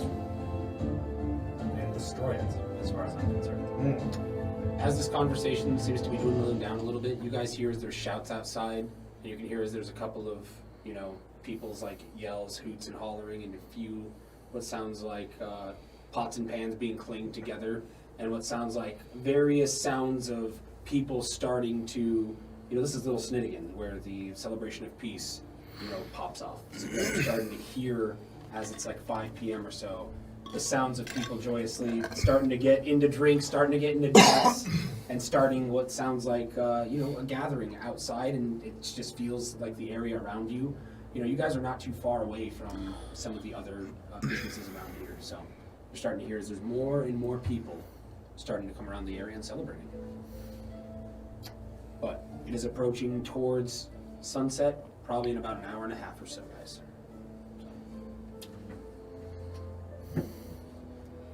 What are we doing? We gotta go interrogate that guy. We're not interrogating him. We gotta find out what's going on. You know what? I think Usto's got it, man. Think He'll so? let us know. He said he'll let Yeah. us know when he learns anything useful. I think Usto's probably better at it. He's probably got people that are trained in it. We should have to warn Moss and meet Basila. You should go without me. I agree.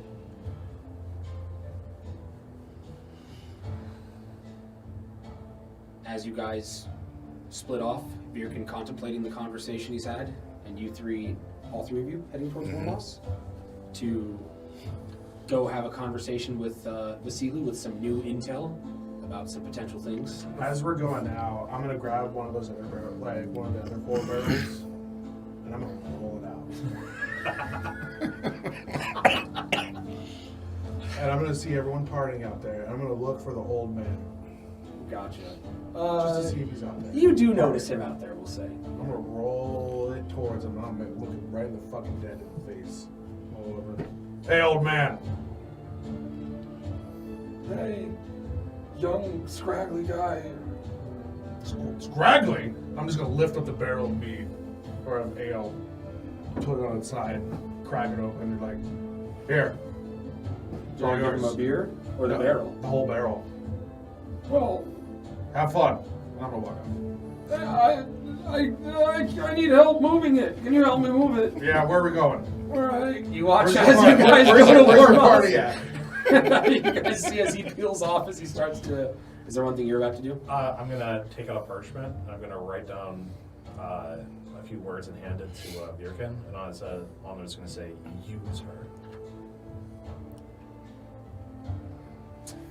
So, thanks for those of you that are watching us. As they split up for right before the evening, we will take a breather right here, guys, and we will be right back here in about 30 minutes or so. So, thank you, guys. Thanks. Bye.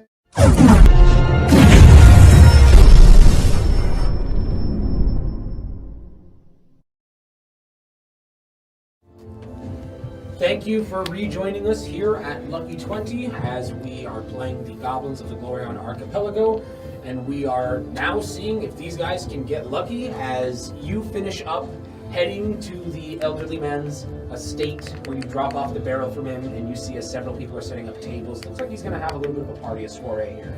And you can see that says to you, This is a good apology, kid.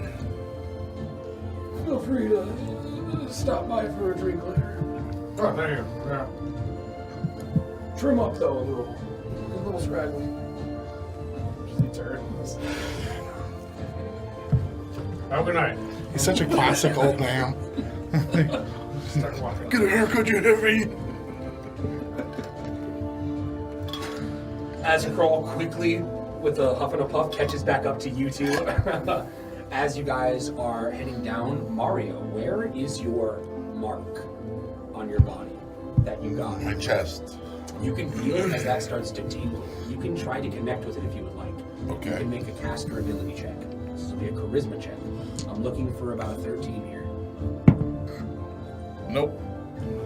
No? It's a 7. You've never felt this before, but you do recall the words of your patron saying that expect a meeting soon. Okay. What's your charisma? +4. +4, I think, or +3. Yeah, it's +3. I think it's +3. You had proficiency in the charisma? It's just a caster ability check. So no proficiency. Are we expecting to see you? I've been needing to talk to you, so I can't wait for that to happen. You don't hear a response, but you do feel as like wind encircles you for the briefest of seconds. You actually feel it for a second too. You're like, what the fuck? Like, why is there like a mini dust devil around you for a second? And then as you turn around, you can see Kroll behind you. Catching up. Yeah. How did it go? Oh, I'll go. The old man, you walked off with him? Barrel? Got it. Anyways. As Lepsy giggles at that, you guys make your way down. Roll a D100 for me.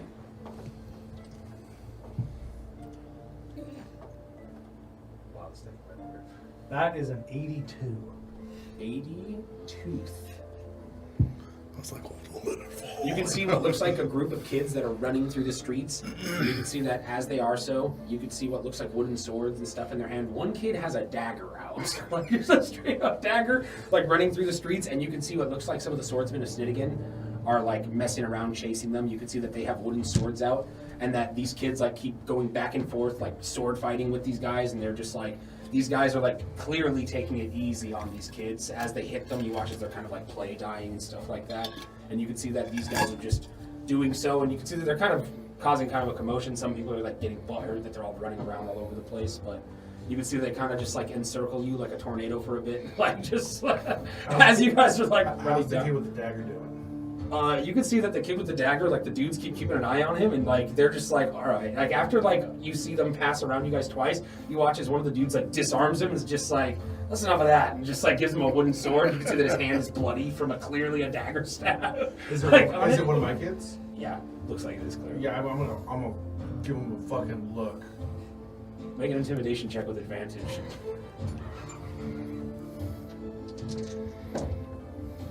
Crit. Oh. This kid looks at you and then looks at the dude. He just starts apologizing. I'm sorry. I'm so sorry. Like, I'm not gonna do that. And you just see as he starts crying and bawling. And this dude's like, no, it's just don't stab me. Use one of these. You watch the kid like puts it in his pants and uses this wooden sword and just like slowly stops crying as he notices you. As you guys approach Warmoss, start giving up the weaponry, keeping on whatever one thing that you want to that can be concealed as per Gillen the last time that you were informed. We'll go to Vircan. As you're sitting here, contemplating, what are you doing? Thinking to myself that it's unfair that they would tell me that I had to choose between them and this power. And kind of feeling just like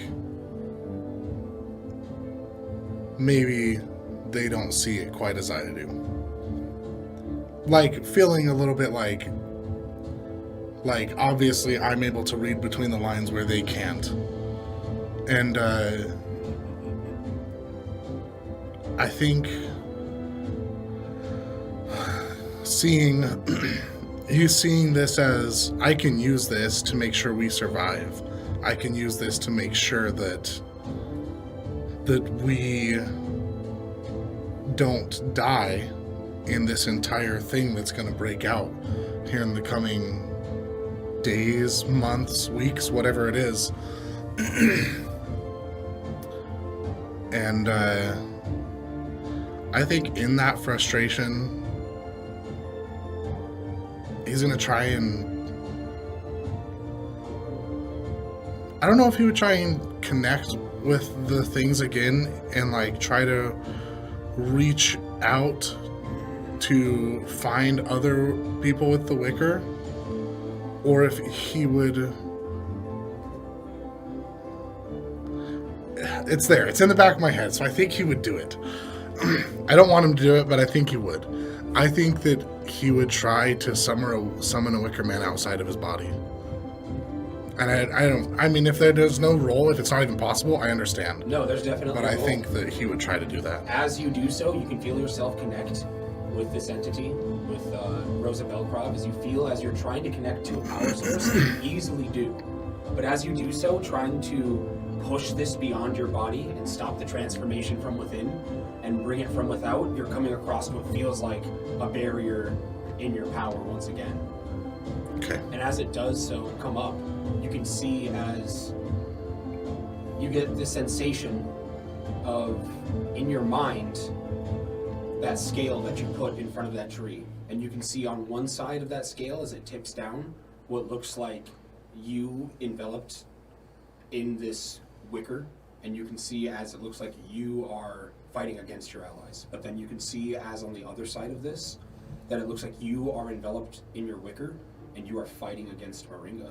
And you're fighting against Vesiva and Viminibus herself. How could you be fighting against the Wicker with the will of Rosa Belkrov? Make your check.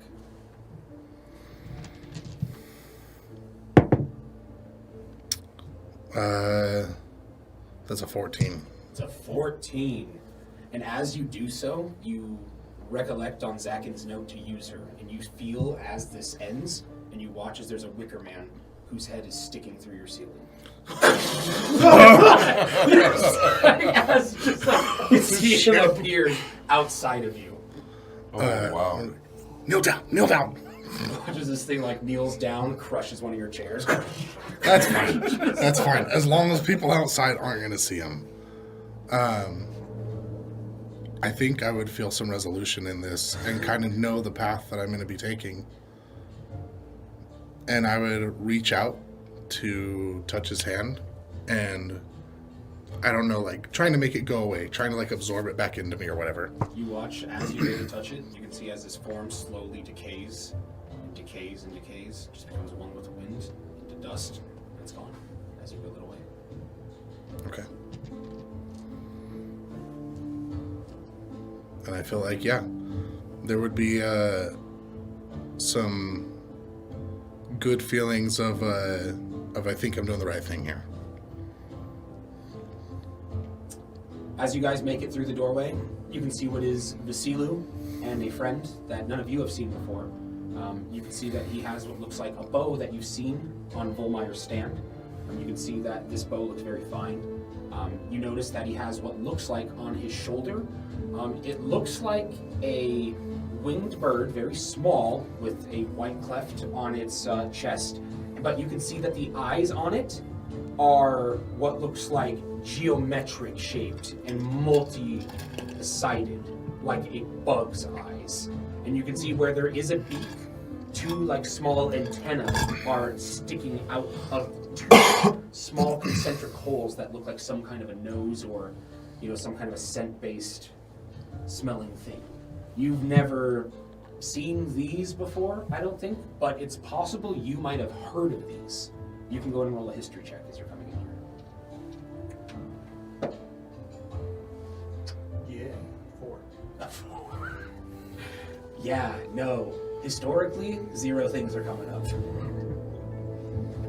As you guys reach the table, you can see what looks like a pitcher, and you can see that in the pitcher looks like some kind of an ale. You can see as Vasilu refills up his glass, refills up what looks like his friend's glass, and then gestures to some of the glasses at the table towards you guys. Fills it, pushes it forward, fills it, and puts it back in the center. You can see as he takes a drink. Just says, I would like to introduce you to my friend. This is Eropo Thosos. He watches, this one raises his glass, says, it is very nice to meet you all. I have heard that you're a pretty solid group that likes to get their hands dirty. Yeah, we like Here, to here. We like to put our finger in every pie. How will you know what's best if you do not? Exactly. You got some tricks. Just scratch the surface of everything. We don't look for trouble. Trouble Whoa. just finds us. It goes both ways. I've had some time to think on what exactly I want my level of involvement to be with what you guys know is going on tonight. And I think that my involvement should be remote and from an observatory standpoint, with maybe a few key people that can corroborate some things. Maybe a couple of guards with a spyglass. You know, I seek to maybe at most rock the hornet's nest, not to try to blow it up. Just looking to get some proof, if you will, for some people that may need it, that there are things that are untoward going on that may require stronger measures. Yeah, I think the guy that got his bell rung a little bit that you saved, I think he's gonna see that power and he's gonna grab it. He seems tempted. We definitely need to dissuade them.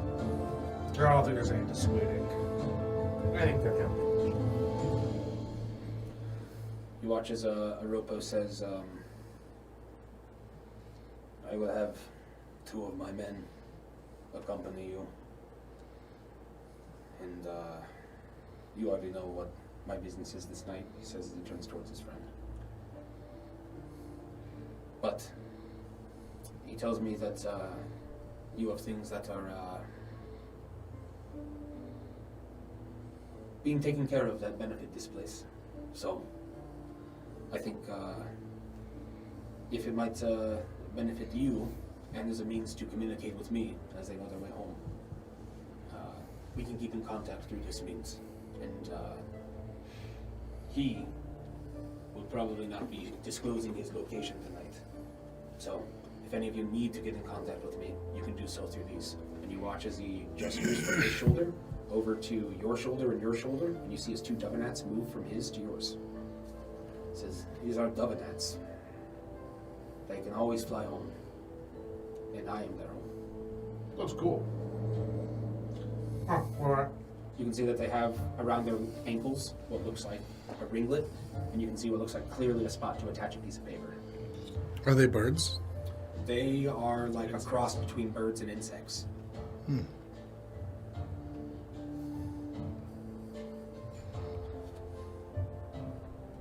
If What are they they- come under significant duress, I will know. Well, that's probably what happened tomorrow night.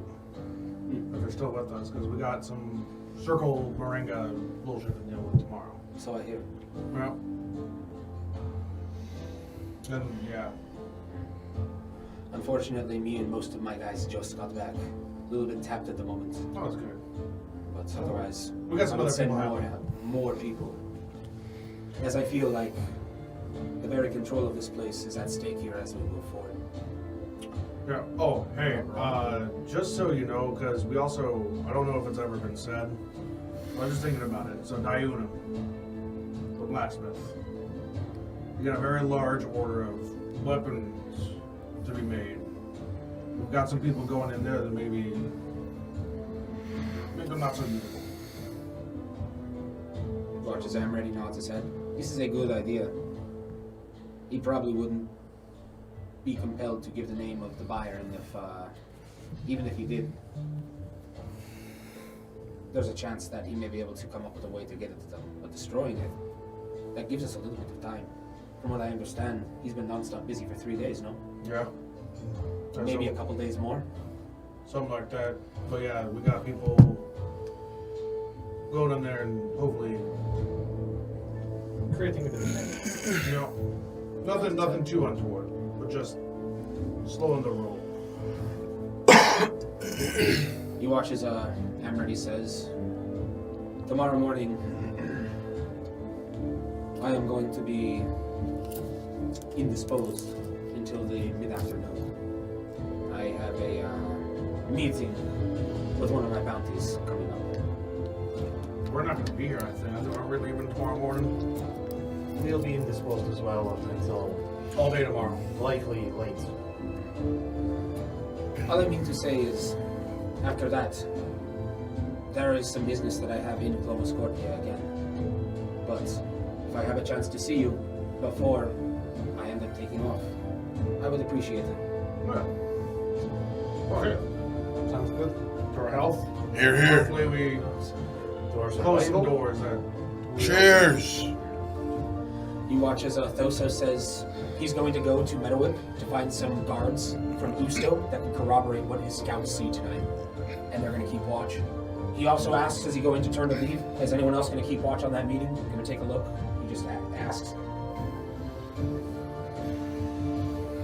Should we? I think I will try from a distance. Yeah, I'll go with I him. have the spyglass.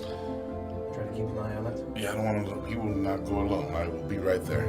Alright, he looks at you.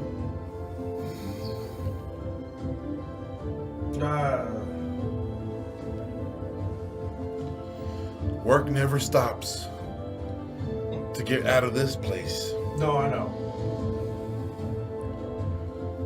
No, I think I'm gonna take some time to myself. I got some thinking to do. No engaging. Zero.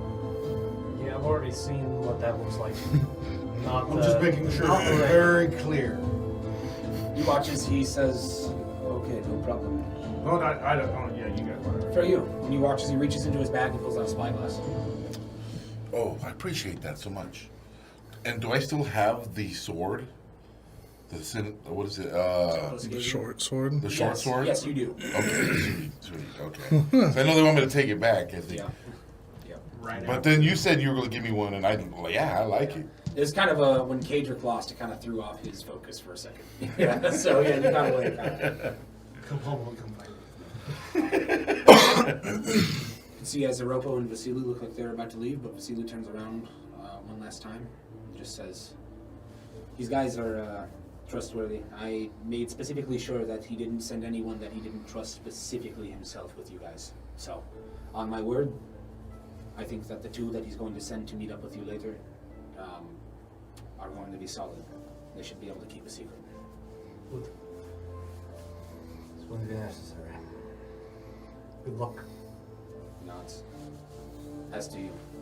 And just in case, you watch as he reaches into his bag, and you'll see as he pulls out 2 scrolls.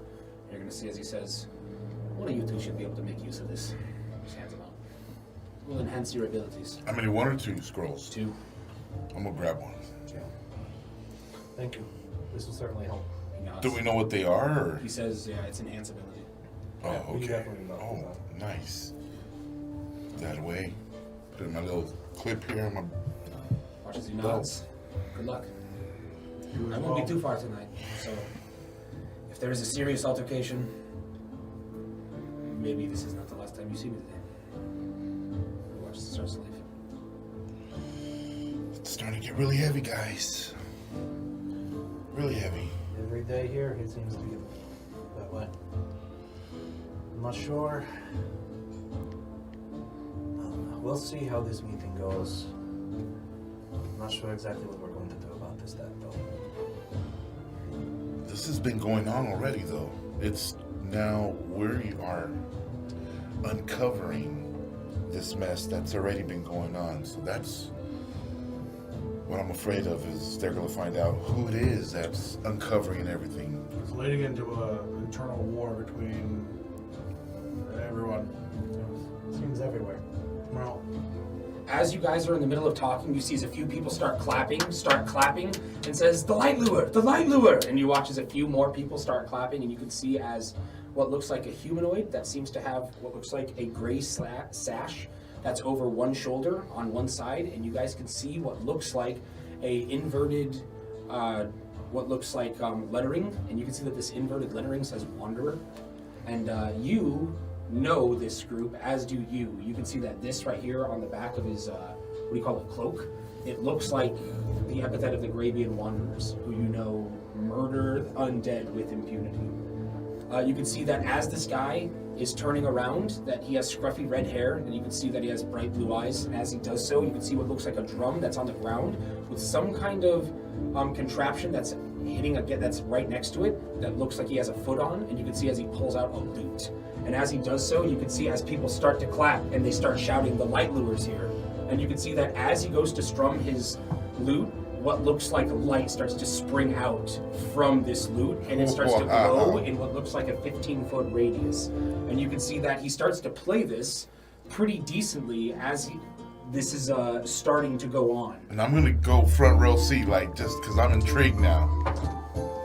Gotcha. He does pretty good. That's a 19. Ooh, wow. So he's playing pretty decently as he's starting to hit, and you're seeing as he's kicking on his foot that it's activating his drum with some kind of a pedal, some like futuristic, ungodly technology that allows you to hit something with your foot and connect it to a drum. And as he's doing this and he's starting to play, you are noticing that on his forearm looks a mark that's very similar to the one that's on your chest. Oh, really? Oh, Yeah, wow. and as this light starts to go on, you can see what looks like it starts to change color. And as it does so, you start to feel like in that mark that you have on you, a little bit of an interaction, that same one that you had from earlier. Just the faintest like hint of like a connection. Oh, I feel it. He is part of the same group. The same person that reached out to me in my dreams. The Wanderers reached out to you in your dreams? No, not the Weird, one. weird. It's the one that is not to be spoken of. You know you're allowed to call him the Storm Count. Oh, I can? Yeah, Okay. you can call him by that. You know you're Okay. allowed to call him that. The You just Storm. aren't allowed. Okay, I don't know if I told you his name. The Storm Count. Oh, He's the one that the gave. thingy. He gave me The this. thing- yeah. thing on The my guy that keeps chest. on trying to kill you when you sleep. Yes. Yeah, Yes. Right. He hasn't visited in a while. No, I'm thankful. 'Cause that guy's scary. It's been about a week, maybe. Yeah, he's probably gonna come knocking sometime. You feel a zap and his hair stands up. You know? But I started. It seemed like a sign. It was dead. The feeling has been gone for like a week. And I just started recently feeling his power again. So you're right. I believe he is going to reach out soon. So please keep your eyes out when we sleep. When I'm asleep tonight. You can see as this person that you're talking about, as you're looking across and like kind of looking back, that his eyes meet with you, and you can see that he kind of stares at you as he's playing, and just kind of like, you can make an insight check as you're looking at this dude. Okay, and I'm also gonna like bare my chest. You watch as he like squints his eyes at you, like. Like, is it visible? Like, or Yeah, is it yeah, just yeah, yeah. only when it's activated? It's visible. No, it's visible. Yeah, it's Okay. visible. It's a visible mark. Yeah, Okay. you're like Harry Potter, dude. You have a lightning strike. On your green chest. Okay, that's 15. You said insight, so that's probably like what, 16? No, you probably have a 0 in that because of Jack of all trades. Maybe even a +1. Right, that's what I was saying, 16. Oh yeah, so yeah, decent. Okay. So as you are looking towards this dude, you actually get the sensation of like he wants to meet you. You get the sensation of interest, right? But you also get the sensation like looking at him and like seeing what's on his face. You get the sensation of like rivalry. Oh, really? Yeah, like looking at this dude, you can see that this dude like looking at you, just from this like he knows of you. Like you can tell like musically he's trying to like do very good here, and maybe playing here because he's heard that you played here. Ah, okay, got you. Like jealous, of a jealous Possibly, vibe, kind possibly. of. Okay. I'm not sure. And as this guy goes on to play for like the next part of an hour, people seem to really enjoy it. There's some people that come up and be like, "Your last performance was better, Lobster-Claw." Oh, thank you, I appreciate that, but this is a really good performance. I really enjoy it myself. I've never seen such play and light coming out of, and this sorcery with this foot over here. What is going on with that? You can see as the performance goes on, occasionally he has a couple of songs that when he hits his drum, that it sounds like 10 times as loud and like kind of shakes the room. And you guys are just like, what the fuck? Like, and he just does this a couple of times, and you can see as he plays on the lute, what looks like electrical energy goes into his fingertips and he speeds up in certain parts as he's trying to play expertly fast in certain instances. And this seems to go on as you guys are conversating. But you do hear him as he announces his name as the Light Lure, and that he'll be playing here for the next couple of weeks. Nice. I'm gonna wait around until he's done so I can talk to him. Gotcha. Are you guys up to anything else that's going on? You're gonna exchange some pointers. Yeah, oh yes, we're gonna talk shop. Absolutely. Yeah. I am intrigued and fascinated by how he plays. I honestly just want to look at the thing with the drum. That's fascinating. Yeah, and he bears the mark, the same mark on his arm that I have on this. Actually, that's how he sleeps. I believe exactly. Maybe he has some good sleeping tips on how to stay alive. So, elephant in the room. Huh? What's an elephant? No, sorry, the Tundrasaur. Thundersaurus in the room. Oh, okay, I understand that. The Thornodon in the The room. Thornodon in the room. Oh, okay. Yeah. So, what do we do, About what? Vircan? I don't want to lay him up to his own volitions. I don't want her to corrupt him. I think we should find a way to maybe seal it. You watch as If we Lepsy can. pops out of invisibility. We gotta kill him, guys! I don't really see another option here. Yeah. First of all, you don't Lepsy, get a no! You don't get a vote, buddy. He's acting crazy! He is acting crazy, but he's not beyond reason. He's still willing to have the conversation. The moment he's not willing is when we need to make a move. What I'm saying is that we need to have a backup plan I in agree. case if that happens, that we can seal him in some way. I agree. Well, think of this. We can use his power. Why it gets stronger when another Wicker is in the same area. Uh-huh. So let them battle it out. What are you talking about? They're on the same side. And Rosa Belcroft says, hey, I need you to go kill these guys, and they're all gonna be like, okay, and they're gonna soldier it on. Do we know of some There is sort one of... thing though I would Something children- comes the up children. in your mind here that is, like Ben mentioned, and you haven't really seen much exposure on as of late, and that is one thing that's always come across as interesting to when he talked about the Wicker, to what Nazar maybe had said of it, and just what you heard, that although they probably have a common goal, there's so many instances and so many warnings from these Wickerkin of Wicker people not being able to maintain good relations with each other for long. just what I was about to mention. The one thing I would like to posit is we do know that the Wicker, the power corrupts them to not be aligned when they are together for too long. And this is clearly something that they're having to work together over a long period of time. And the animosity is likely building, as we can already see in Wrestling. There's a possibility that Vircan can still stay on our side with his power if he taps into it in the correct way. Yeah. I believe our job should be to try and make sure we guide him that way. Uh-huh. And what happens when it doesn't? We make sure we have a backup plan. That's what I'm saying right now. I'm not saying that we don't do this, but I'm saying there is value in keeping this. No, that's not what I'm saying. I'm saying is Sure. we need I'm to talking, figure out. discussing all possibilities, but I agree. Right. We do need to have a backup plan If... in case. Yes. Yeah. Yeah, we have to, yeah. Something. Anything.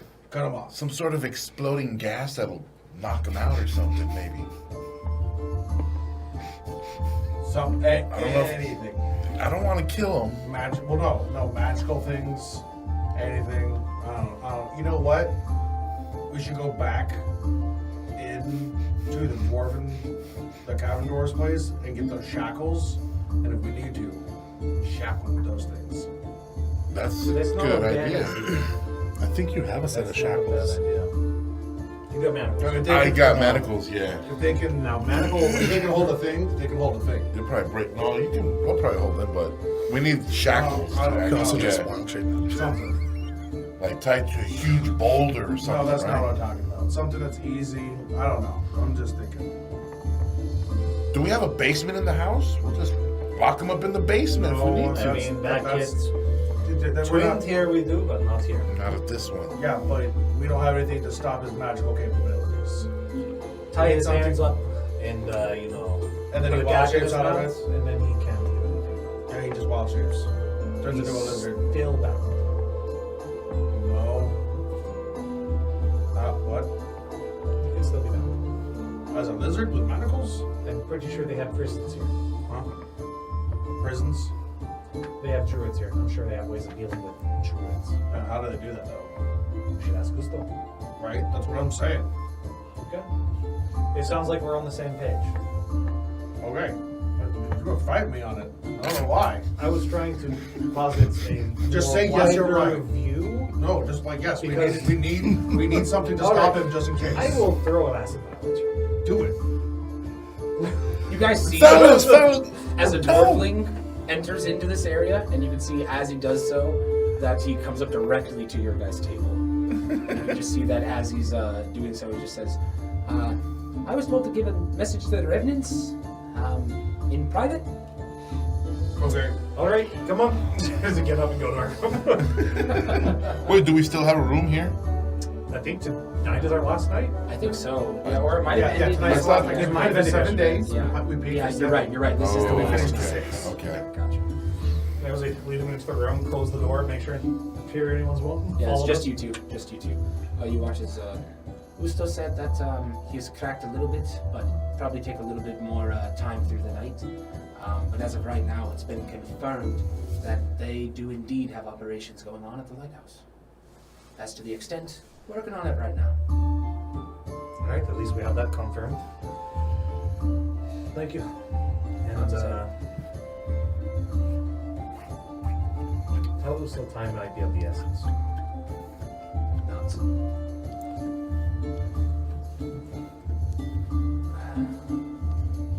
Well, As you guys are coming back to the table, you see as this musician finishes up their set, and you can see that they wave to the waiter and point over towards your table. And you watch as he starts walking over. Let's see how much you made. Looks like he made some coin. You can see a pretty hefty amount of coin that he has in his loot case. That he Wow. was open in front of all this stuff for people's coin. Night of the festival, man. Yeah. Right People are pretty now. happy. There's a few people that are drinking there. There's no debate going on tonight, but there are a lot of people that are having a good time. You guys know that around sunset is when they're going to give Tuga the blessing, which you guys know is probably around like 6:30 or 7. So it's coming up pretty soon. But regardless, you see as this guy comes over and just says,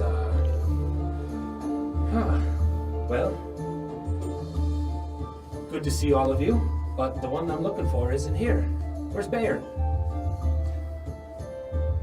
he's Who's this guy? busy. You can see the musician that was just playing. Okay. Yeah, he comes up and asks for Bayern by name. He's busy, unfortunately. He won't be with us at least for another night, probably. Huh?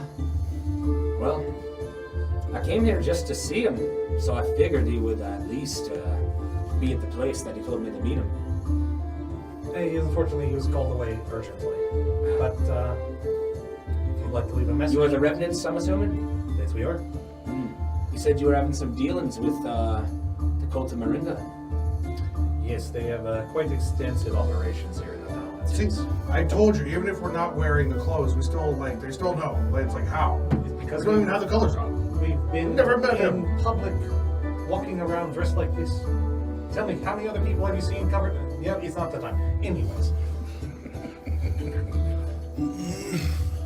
Yes, Oh, we're I'm the good. Revenants. How did you know we're the revenants? I mean, he explained, and he literally explains like word for word what you were wearing and what he said you'd be wearing, and that he said that he could call you like by this certain code name. He says your code name. He says your code name, and describes like what told him you guys were wearing to find you. There and talk to him. Why are you? When? Letters have been sent. Oh. You're not from here. No, I'm not from I'm here. getting back. No, let's not focus on where I'm from exactly. I'm actually quite interested in you, Lobster Claw. Well, I hear you've been making a name for yourself around the bars. well, absolutely. I love playing, and I see you play very well.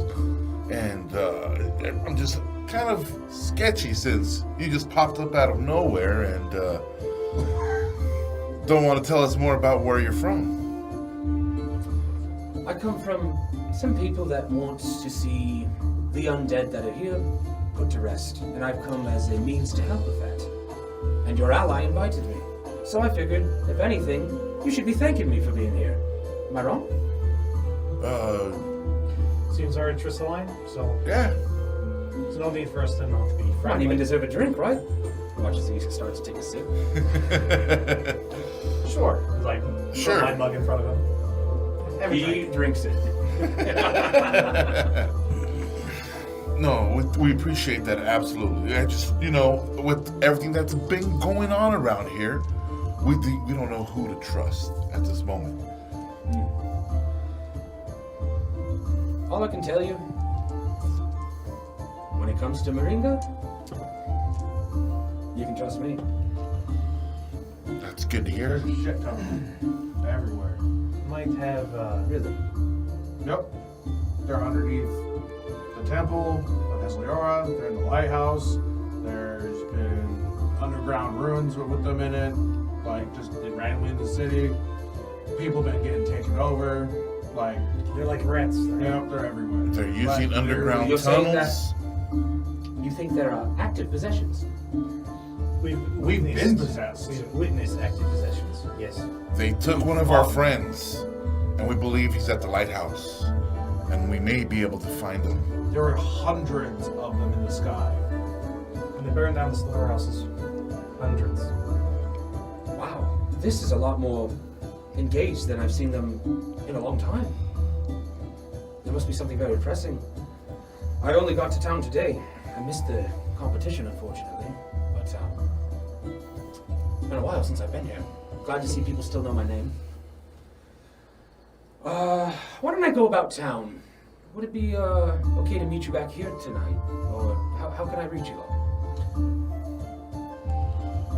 If you, I'll be here tonight.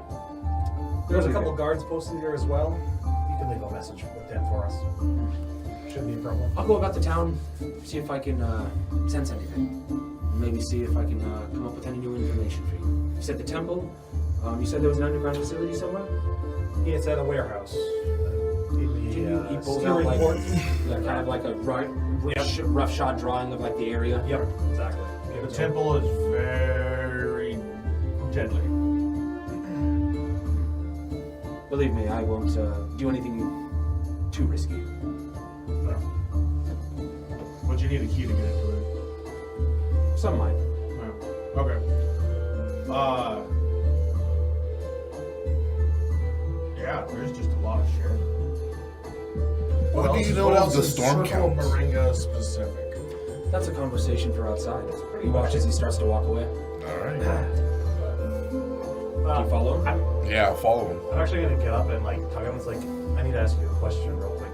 He can wait. And you watch as he gestures to Foxner and goes outside. I don't know if you heard what Foxner just said.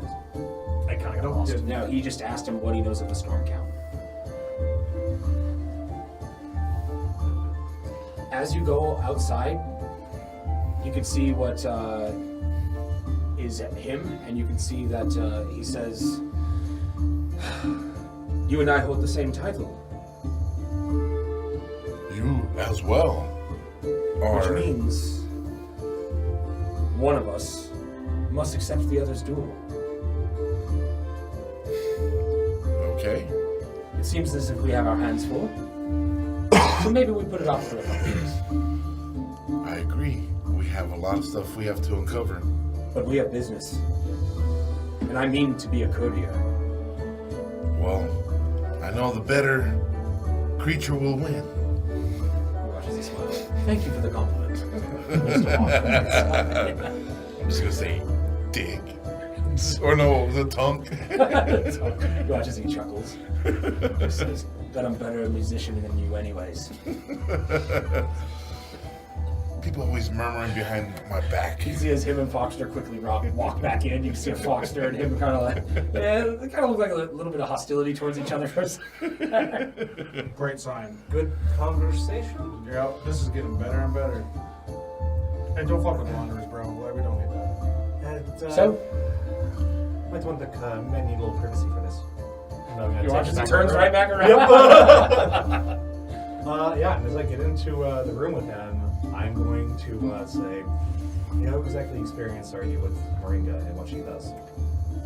I've dealt with one of the circles. I believe that they were servitude. They were able to possess quite a lot of people. This was in Sveitinor. We had to go about the town and expunge about 30 possessions across the people. Is that a high number or about what you normally Felt expect? like a high number to me. Although that was my first foray with the Wanderers. So, not been sent here in an official capacity. I only received note from Baron for my own work.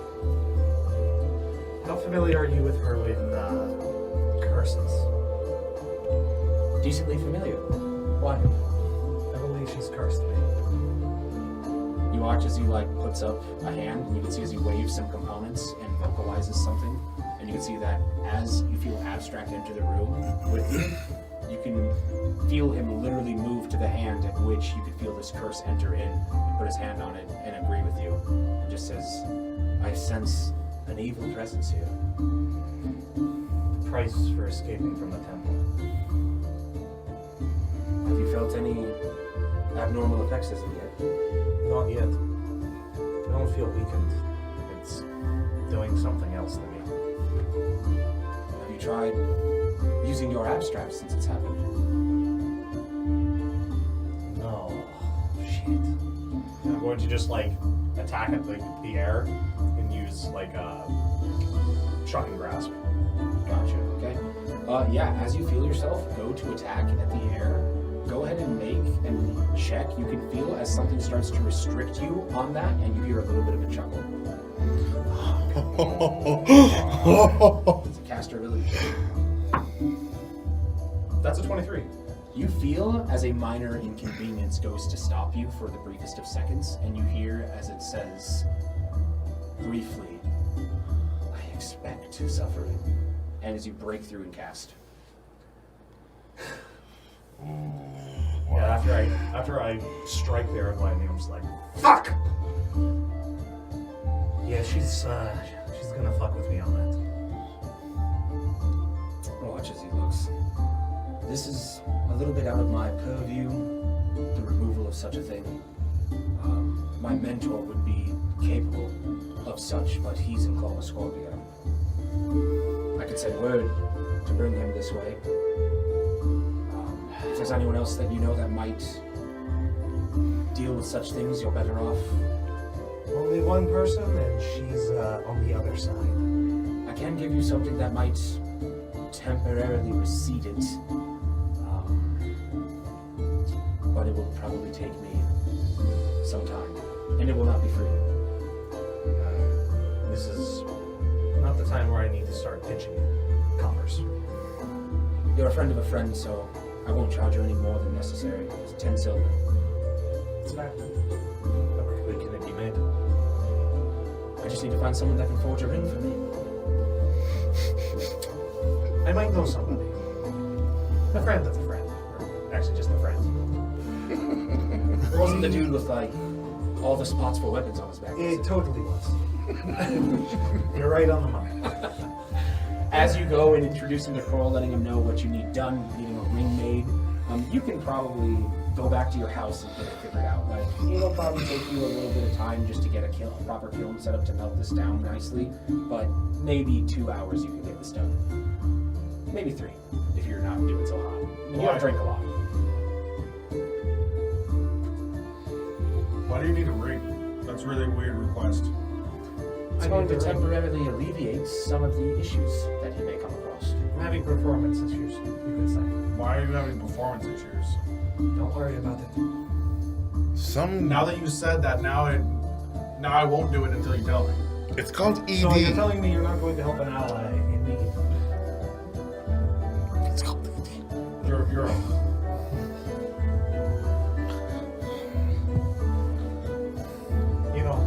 one of your pack? right. Kind of like, I wonder how that- divulge the things, no. All right, no, you know what? No, you're fine. It's all right. watch I as, have a All right, question. you're fine. You've been fighting these undead. We are going to be encountering these undead as well. What I'm gonna get up. type of tips can you provide us on how to conquer these beings easier? I would definitely have some holy water at your disposal, alongside anything that you can do that can produce damage via abstract, whether that's your weapons that have that intertwined with it, if you're capable of connecting with abstract utilizing these things. I would say trying to stay away from some of the elemental things. A lot of spirits, that type of energy doesn't really harm them as much on occasion. Radiance would be the best thing that you could do. Absolutely. Thank you. Also, try to keep your wits about you. Being possessed is unfortuitous for your allies. Let's say that again. You watch as he reaches into his bag and just says, "Here, just in case you don't have enough," he hands you each a holy water. Nice. I'm up there. I got This it. the flask? He's the one you need to go with. This guy. Yeah, this is the guy that you're gonna make the ring for. He said he's not gonna make the ring. Oh, you said you're not gonna make the ring. My bad. I didn't realize you said that. Right. So hold on. They asked you to make a ring. Right. Are you doing it, and are you still here? Right. No, I got up and left. Yeah, he asked him to tell him what he needed the ring for. He said no. And he said, fine then, I'm not making it. Okay, gotcha. I didn't realize. Yeah. So the dude looks back at you. So, any other, One of the sections, I'm going to go after him. You can hear, as you probably wanted, the footsteps following behind Zakhan. I'm headed outside. Catch up to him while having to run. Alright, you asshole. Huh? No, you're fine. No, it's fine. Don't No, worry about it. he's No, I'm fine. gonna go make the ring right now. Oh, no, it's fine. It's all right. Keep shit from your brothers. That's cool. I'm just gonna fucking keep walking. I was told we get one. You hear behind you, clearly having followed. Wait, so am I going with him? What is happening? You're here? going with him. Okay, you watch as you hear footsteps. Did you need to come with me? Well, I have to use abstract during the process. Oh, okay. So we're making a special ring. Gotcha. Yes. It Yeah. has a Any type of ceremony. bells you need? Silver. Here, and he pulls out the 10 silver he was given. This should be enough. It does have to be purified a bit, though. Right. After you? Yep. Starts following. See that he pulls out his lute? It lights up and he just starts playing like lightly as you guys are moving. It's actually pretty relaxing. Or maybe. Is it? This guy is clearly a little distracted and you just hear him like fumbling over his chords, tripping sometimes. Maybe he's a little tipsy, maybe. You're not too sure, but what he's doing right now is horrid. This is, I'm just trying a few new riffs. I mean, don't think any less of me. I don't fucking care. Alright, well, I have to keep practicing. Fucking lobster claw. Vircan, what are you up to right now? It's been about an hour and a half since you summoned the Wickerman and were contemplating over the conversation that you had previously. Are you sleeping, relaxing, getting up to anything? Sunset's very soon. Yeah, I'm going to follow my dog to where he lives. I'm gonna follow Tunk. Okay. Talk to him, and I wanted him to show me, so. Alright. Go ahead and give me an animal handling check. I know this is probably going to be like a 69 or whatever. Yeah, it's a 21. Yeah, you're able to communicate with him and get him to go to where his house clearly was. And as you get to what looks like the south side of the skewering ports, you're going like maybe only like 3 blocks away from where the warehouse was that you went to the basement of the first evening that you were here. But you can see what looks like his house, and you can see that outside of the house and where this dude where this dog takes you, it goes to the house, but it goes around the back. You can see that as it goes around the back, you can see what looks like this area that's kind of closer to these warehouses. There's not a lot of people that live here, and this is in fact like the only building that is like close to this warehouse, right? And you can see what looks like, this dog is just pointing towards this barrel. Is this kind of the area where we assumed that archers were coming from when we went down there? Or It would be no? pretty hard to say. Okay. Yeah, Okay. So he's pointing to a barrel that's outside or inside? outside the house. Um, You can see as he goes up and starts licking.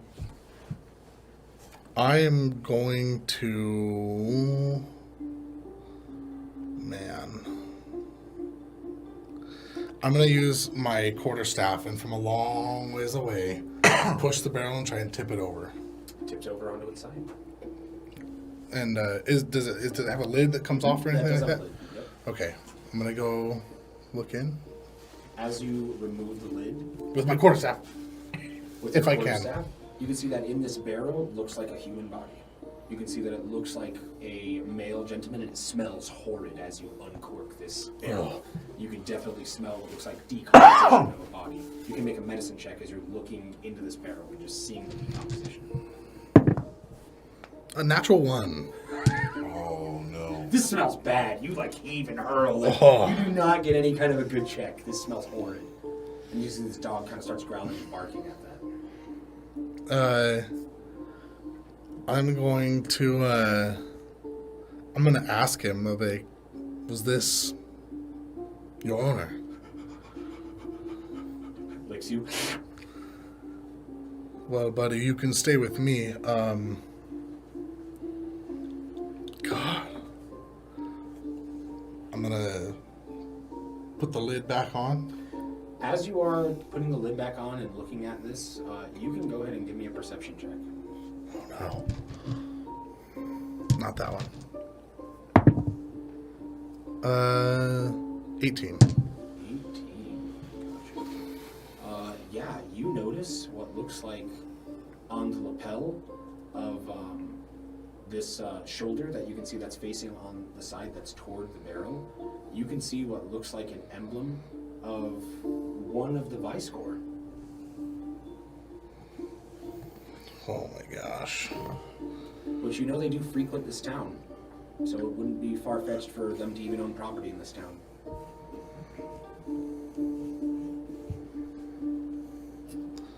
And from the rank and look of it, it looks like this maybe isn't probably isn't a captain, but this might be an officer of some kind. Okay. And as this is coming to mind, you're like, who just leaves a body in a barrel? What kind of stupid shit is this out in the middle of nowhere? You at least roll it to, the headquarters of the town.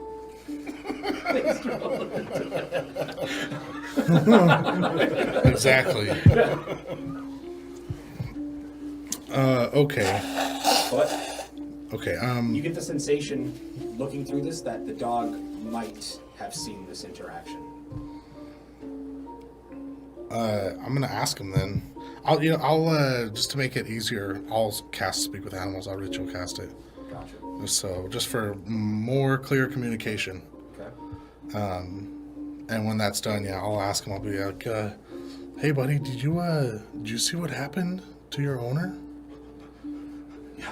Yeah, him and a guy, they started wrestling. And then my owner, he looked like he was struggling in the wrestling. It didn't look like fun. So I started barking real loud.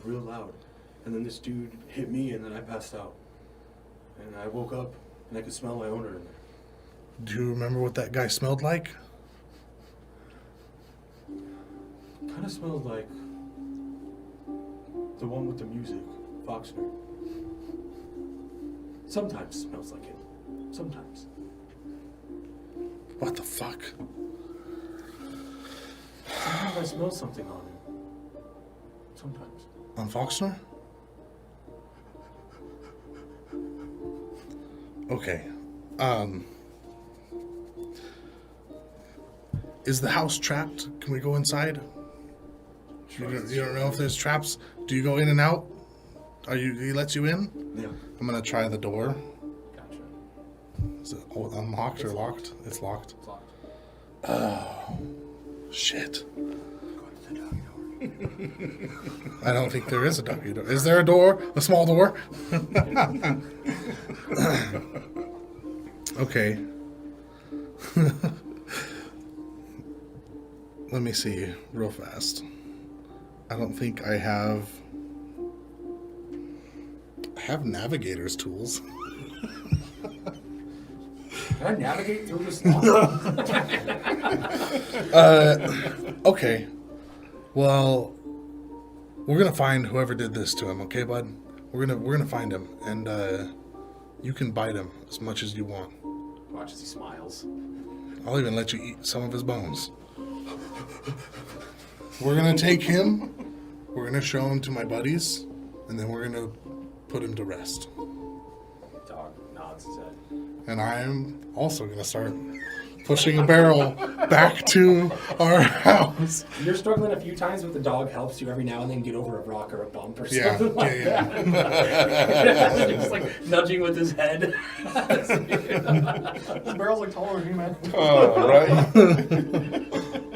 As you and Grabian Wanderer dude start to make it towards your place and you start setting up your thing, you can see that he also starts to set up. You can see what looks like he starts to pull out what looks like some kind of a dust that you can tell, like, from looking at this dust, it looks like it has some kind of metallic essence to it.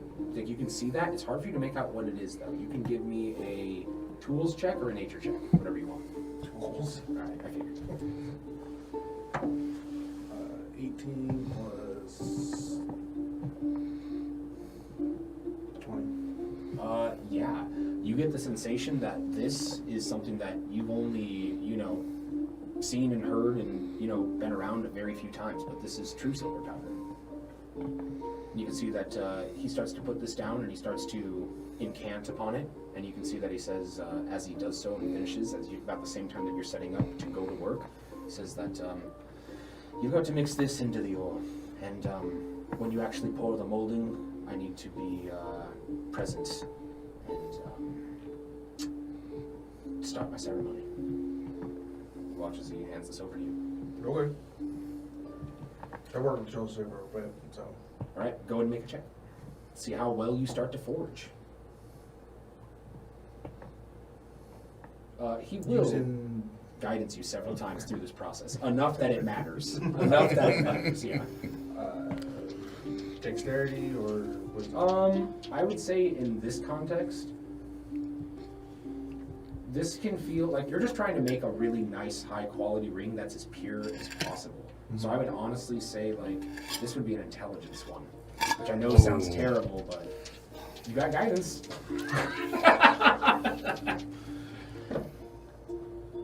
I love that reaction. Oh no. It's gonna be a grand total of an 8. As this ring comes out and he starts to do so, you feel his abstract moves into it, and you watch as this ring cracks in half. It's been about an hour of time so far. Just like, oh. All right, go again, buddy.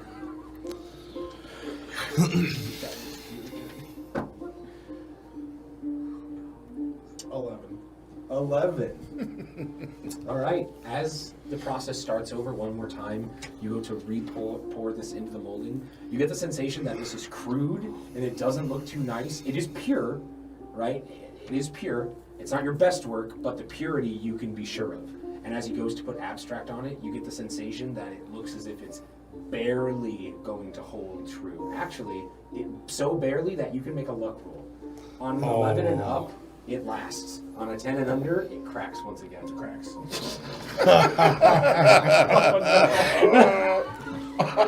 Where are you coming from? Where are you doing? What are you doing? I'm going back to the house. Gotcha. As this one cracks, you see as Vircan is rolling a barrel towards you guys, and you can see a dog is helping him roll this barrel towards the house. You can see him with a dude that has a gray cloak on with red hair, blue eyes, looks like young-ish, and you can see what looks like a lute and what looks like a drum that's tied on his back, along with what looks like a shield that's on his back, a sword, and what looks like as he's has most of his stuff off a short bow. What's in the barrel? Who, actually? And I'm going to look at the dog real quick. I'm going to say, was that him? You watch as the dog shakes its head. Okay. All right, just got to make sure. I asked him that after we passed every single person on the road. Do I need to know? Can you help me stand it up? Good job. Do I need to know? They're outside. They're not inside. Okay. They're outside. Just to, Yeah. Do I need to know? Probably. Why don't you pop the old lid off? How about this Plug is your probably nose. gonna anger me even more, so I'm just gonna make this ring down. Like I'm actually gonna try instead of just spitefully trying. Never mind. Don't mind me. Let's do What are you making a ring for? That's gonna be 12. As I'm, that is the number I was looking for. That's why I gave you a look over last time. Oh, wow. Zakhan. Do you know anything about the Wanderers? Only what Praxis has said. Yeah. Hello? You He's doing a thing on recall the ring. Bayern mentioning reaching out to them. Right. Yeah. As he goes to turn towards you, you guys, what are you up to? Well, you were supposed to be going somewhere, Just right? sucking and We're going to fucking. go see if we can spy on the weekend. Yep. So you guys are gonna go find a place to set up? Yeah. Alright, gotcha. You can, with his help, as he's helping you out, just Jake of all trades stuff, and we'll consider you helping through like talking to people and like looking around and just kind of knowing the town a little bit and knowing some of your patrons that come and talk to you. And you will use your investigation advantage. Let's see how good of a position or eagle's nest you can make for yourselves based on the positioning of where Vircan told you this is going to be. Ooh, that's a 25. A 25. Yeah. Gotcha. You were able to find what looks like a dust den that seems like it's maybe about like 7 houses away that has a 2-story, and you're able to pay off for about 3 silver. Everyone in there to get the fuck out of this house. And you're able to set up here, open up a couple of the windows up top, and you have a very clear vantage point on the entrance and exit of this house, as well as the entire west and a portion of the north side of it. You know that if you are looking at this house, that unless people are coming in and out in a way that's other than the door, you're going to have an excellent vantage point right here. In fact, from this vantage point, you're probably about 85, 90 feet away, so any significant noise you might be able to hear as well. And if that door opens, you're primed to see into the house once that door opens. Ooh, nice. This is the spot. Oh, this is a perfect spot. As you guys are getting set up in here, you can see as time's going by a little bit, you still haven't heard anything from Kroll, but you also realize it's like, oh shit, no one knows we're here. It's been a couple hours though. He's got to be done by now. Something to be clear, if we are spotted in any way, we use these scrolls to get the hell out of here. I agree. Alright? Let's hope this doesn't go fucking tits up, no? You also have a couple of people that you can inform, the scouts or Warmoss, as you go back there. And if you are you going to tell them, or are you going to let them keep watch with you? Or are you? No, yeah, I'll bring them with us. Okay, gotcha. So you tell them where the location is. Yep. I don't know if you left or if you're staying there. No, I would have stayed. Okay, you're staying there. Gotcha. All right. Eventually, you see what looks like a couple of scouts. You can see that they have on the same kind of insignia that the man that you talked to earlier, Robothosis, comes through. And you can see as they say, "Oh, hello. Looks like we will be working with you on the night shift." Oh, well, get ready for a long night. It's going to be really, really intense. But we're not trying to get into anything too crazy. If anything goes down, we'll try to run away. Sounds good to us. Yeah, we don't want to stir up anything. You've been playing at the tavern, huh? Yes, I have. Hey, Nebeth here says that, he had heard of you, Lobster Claw, from watching you down at the Ned and Voyager. Well, what do you think? He thought it was a little derivative, but he'd probably too shy to say that out loud. Well, some music isn't for everybody. I see you don't have a problem with that shyness. Oh, sorry, this is Nebeth. I am Roos. All right, nice to meet you. Well, let's go ahead and set up here, and I'm gonna point to where I want them to take a look at and pull out the spyglass, have them like take turns, whatever. They point to their shoulders, and they have a couple of these duvenets. You can see that they can say, these creatures right here, they can go around and they can make a chirp. And when this chirp occurs, I can tell people in the vicinity around the chirp. Ooh, excellent. So, whenever you want to know exactly who is in this place, I might be able to get a little bit of perspective. Excellent. You're not there, but Why would you I- think it, because you're walking towards what's his name? Wormoss? Yeah, you're about to approach Kroll. Like literally, you're about to approach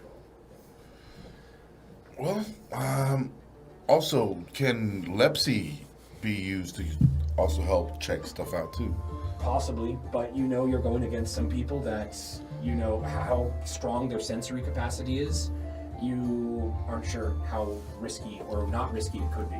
Let's not risk that. It could be a good idea. It may not. These are some pretty strong people. They may have some. I'm gonna keep them close to me. Yeah. Gotcha. If I need to send them out, then I will. As you are taking up post with these guys, Zakhan, you can see also shortly after Vircan arrives, you can see that he pulls up to the house. I'm standing there with a barrel You lid. can see that they My hand. a barrel once again, the bane of your existence. hate barrels now. And why does that one smell like death? Because there's death inside. Fuck. You can see a body inside this barrel. Is this something that we really need to know about? This Tunk's owner, He sees the dog. a member of the Vice Corps. Oh, even better. Okay, well, do we know who he is? What his name is? No, Dog, do you know the name? You're just as useful as I thought. Okay, well, you don't think that the Vice Corps have maybe noticed that someone's gone missing? I'm sure they've noticed. Now, the Look question at is, look is at where look do at they his stand? look at his emblem. What's his rank? Do you know anything about this, or you? I don't know enough about Vice Word. Look at it. Look at it. In the middle of. Do you have a beard? Yeah. I'm gonna jump and grab his beard and pull it down to look at it. Jump that high? I mean, I'm 3 foot. I probably with reach like 4.5 foot. No, probably not. Well, his head, top of his head is 6'7". His beard, depending on how long it is, It's not It's like probably super like- long, it's, probably like what, it goes 6 past foot? the mask. Yeah, as you're looking at this and looking at this guy's emblem and some of his gear, you get the sensation, that this is coming up with a term in your mind called a ravager. You know that these guys serve directly under captains of a ship. They can be officer position, but a lot of times these dudes also can be sent solo. These guys are like usually pretty decent warriors. That's why they're called the Ravagers. Yup. Pretty tough dudes. One being in a barrel's not a good sign. I'm just saying this is something that we can perhaps bring to the Vice Corps. Also, shit! We're supposed to tell them that they can't get any other supplies. So we haven't. You know what? I exactly really done don't that. give a like if they're gonna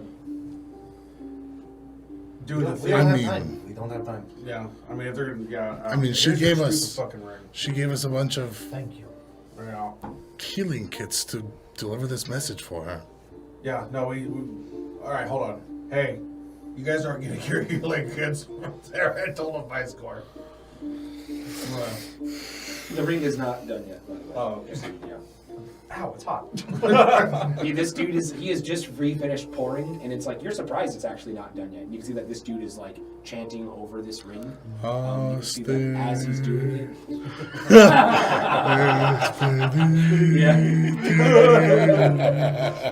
Yeah, chants. You just like chants. Eye starts like twitching. You start running in circles. Oh no, I can't stop.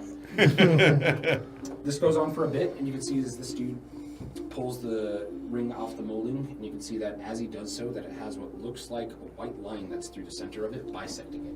And he says, This should be able to temporarily dissuade any effects that you have, but it can probably only work once, and it's going to give you about an hour at max. All right. You'll have to do. What do you need a ring for? Hey, he doesn't want to tell us. Anyways, so during your meeting later tonight, I'll rip off the emblem. Why don't you give it to the dude? It's probably not going to be the place. I mean, since you're going to be seeing them there, might as well also tell them that they're not going to be in the healing kits too. You see as the white lure stands up and just says, "Not sure how much more I want to know about this conversation, so You don't. I think I will start going about the town, and if it's possible, maybe reconvene. Maybe if not, I'll just keep up with the guards, as you You said." know about the circles of Moringa. I do. Would you say that your knowledge is extensive? Better than Middling ours. at best. Do you know of anything with the circles of Moringa working hand in hand with Rosa Belkoff and the Wicker? I would say what I would know of you. That sounds quite terrible. But it's not something that I've heard of before. Although,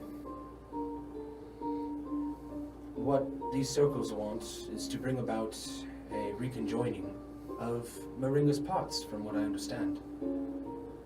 And I don't think that there would be any situation that would be unreasonable to them towards this end.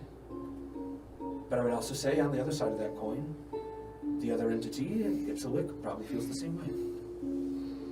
Yo. What if the heart was corrupted by the Wicker? Then they would need the Wicker, or to uncorrupt it, or maybe there might be. If the heart was known in the first place, that would be absolutely mind-blowing.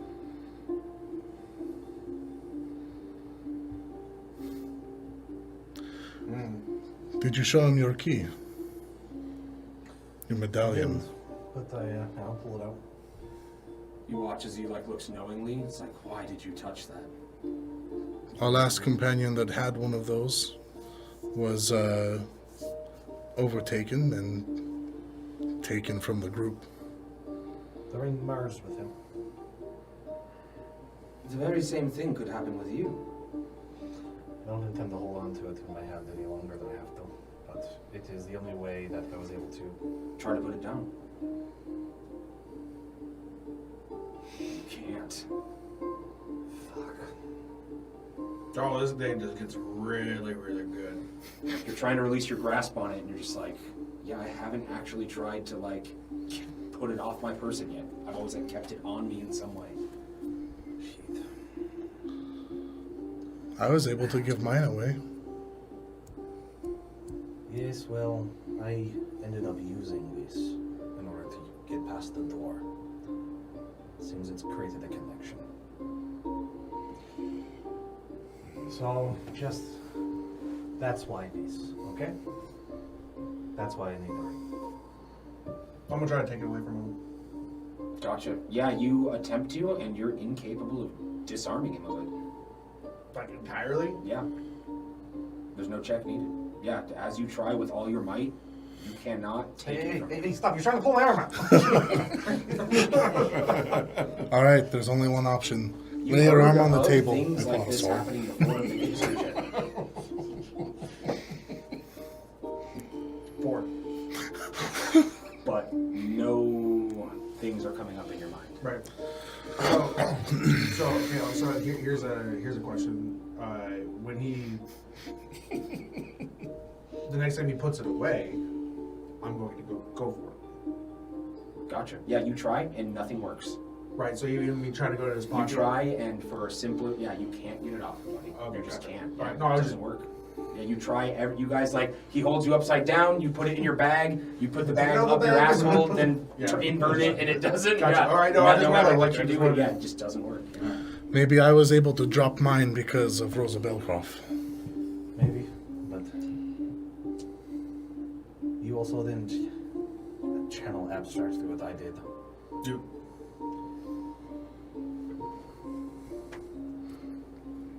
Change the past now. That'll do it. Well.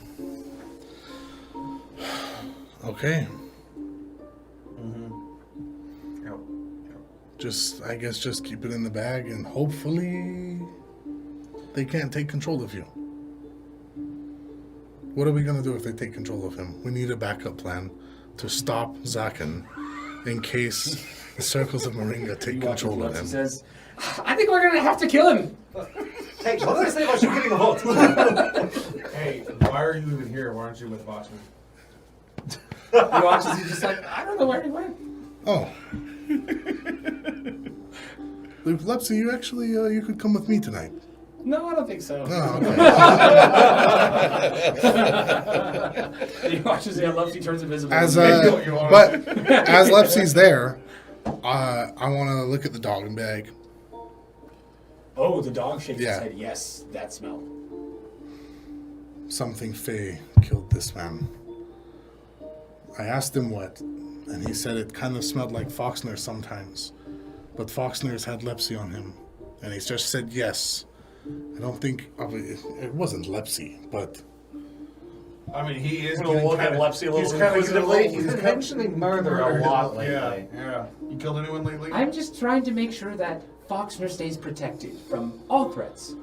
Well, And Lepsy, I'll throw another glove on honey at you, you little. Lepsy, can you smell? Can you smell like other Fey? Can you know where the other Fey are? Do Fey have like that a stuff? Feyhound dog. I can maybe ask around and look around. My friend here is saying that something that smelled like you is what killed this I guy. would have to touch someone to really. I mean, I could find out. I would just have to touch them.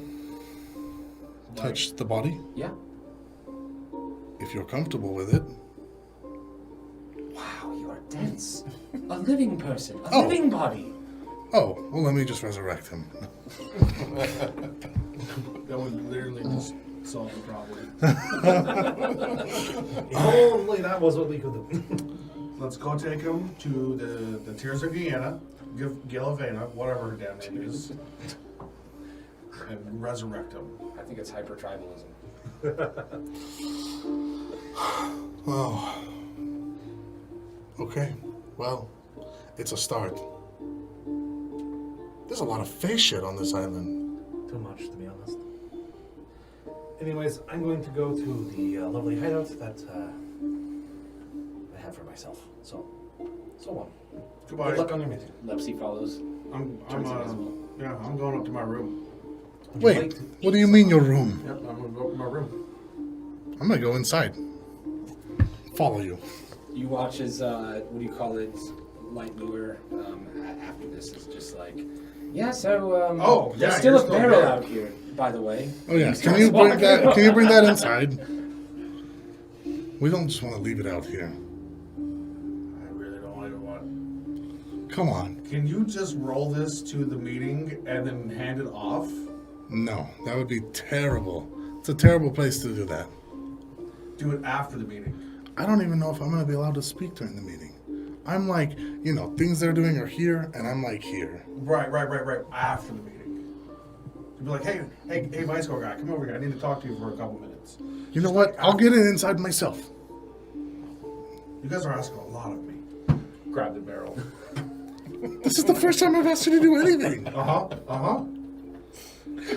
As you guys finish bickering and arguing with each other and start heading your separate ways, you two guys, at this point, it's probably about like 7:30, 8 p.m. at night. So certainly enough time to see if there's anyone that gets any kind of a setup or anything like that going on at this locale. You head inside into your room, and you, Vircan, where are you headed before this meeting starts? We've got a little bit of time still, probably Yeah. 4 hours.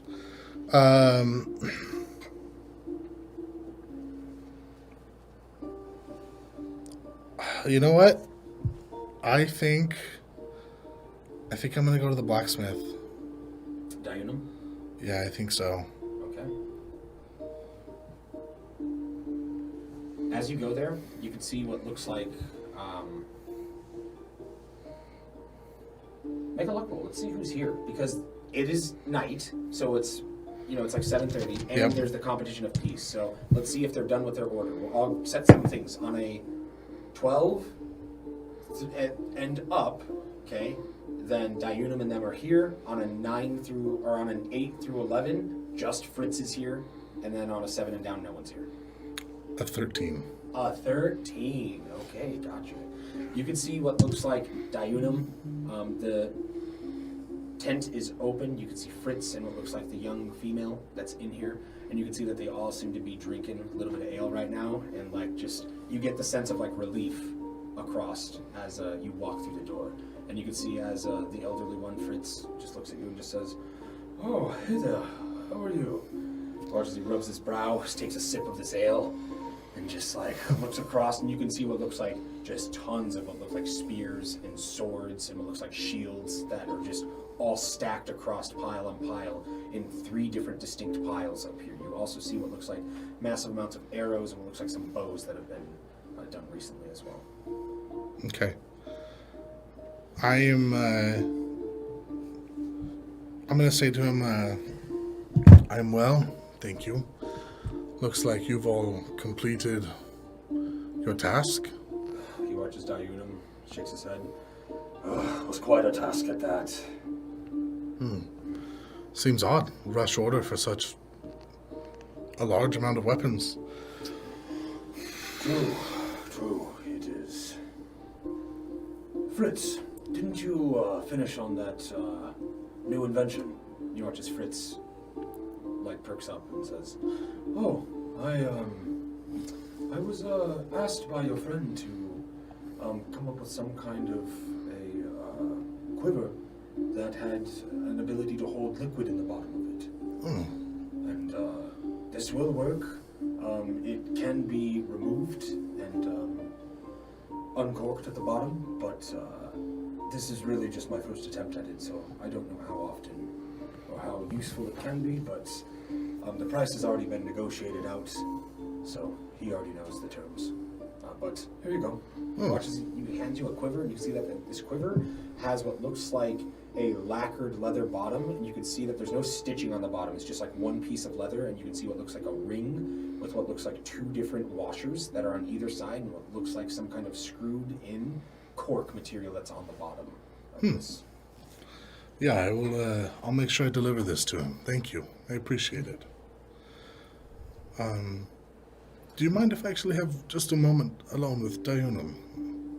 Watch as they both look at you kind of suspiciously. Make a persuasion. 15.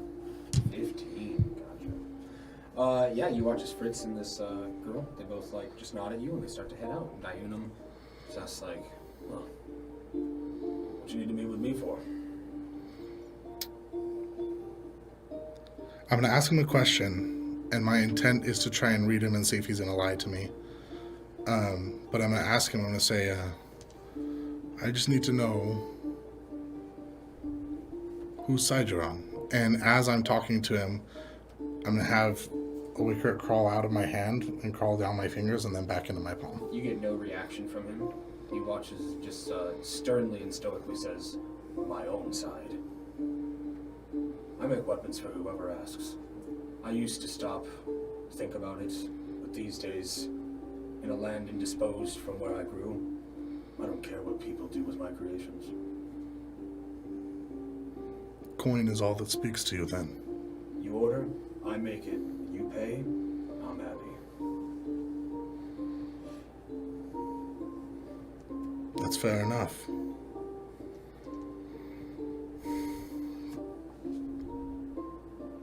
Oh, is it worth it?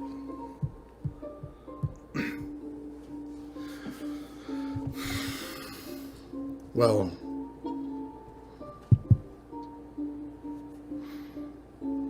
about those trap daggers.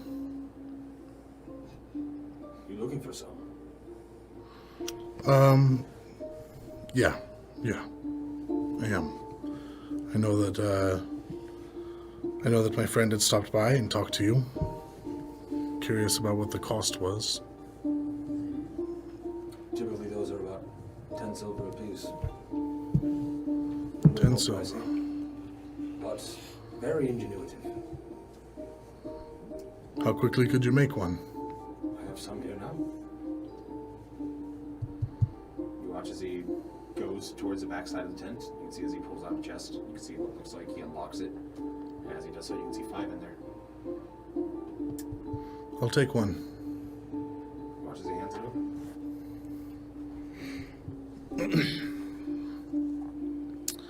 And as I turn to leave, I'm just going to say,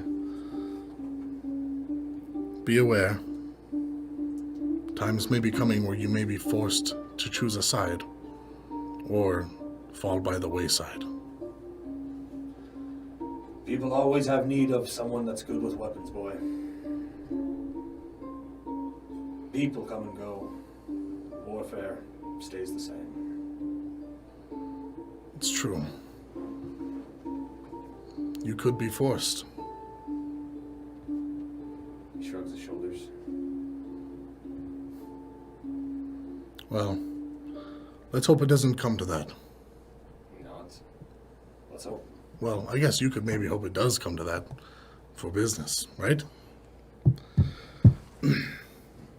Is his shop, it's in the Canvas camps. canvas camps? Okay. Yeah. And where we are meeting is in Little Snit Yep. Okay. And the beach is like 30 minutes south of here or something like that, right? Yeah, it is to the east of here. Okay. The river's to the south of you. Okay. The beach is to the east. But it's quite a ways. Yeah. Okay. Okay. You're like right next to Meadowhip proper. You're like just outside the gate of it. Okay.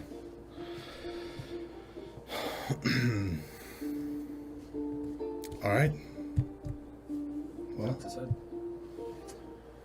As you guys all start heading, you staying where you're at, you two guys getting up, prepping for the night. Is there anything else anyone else is doing before this meeting occurs? Yes, what you got, buddy? I'm gonna sit down. I am going to be thinking about what's been going on with my brothers. Everyone kind of just seeming to kind of like get separated and starting to like trying to walk their path by themselves.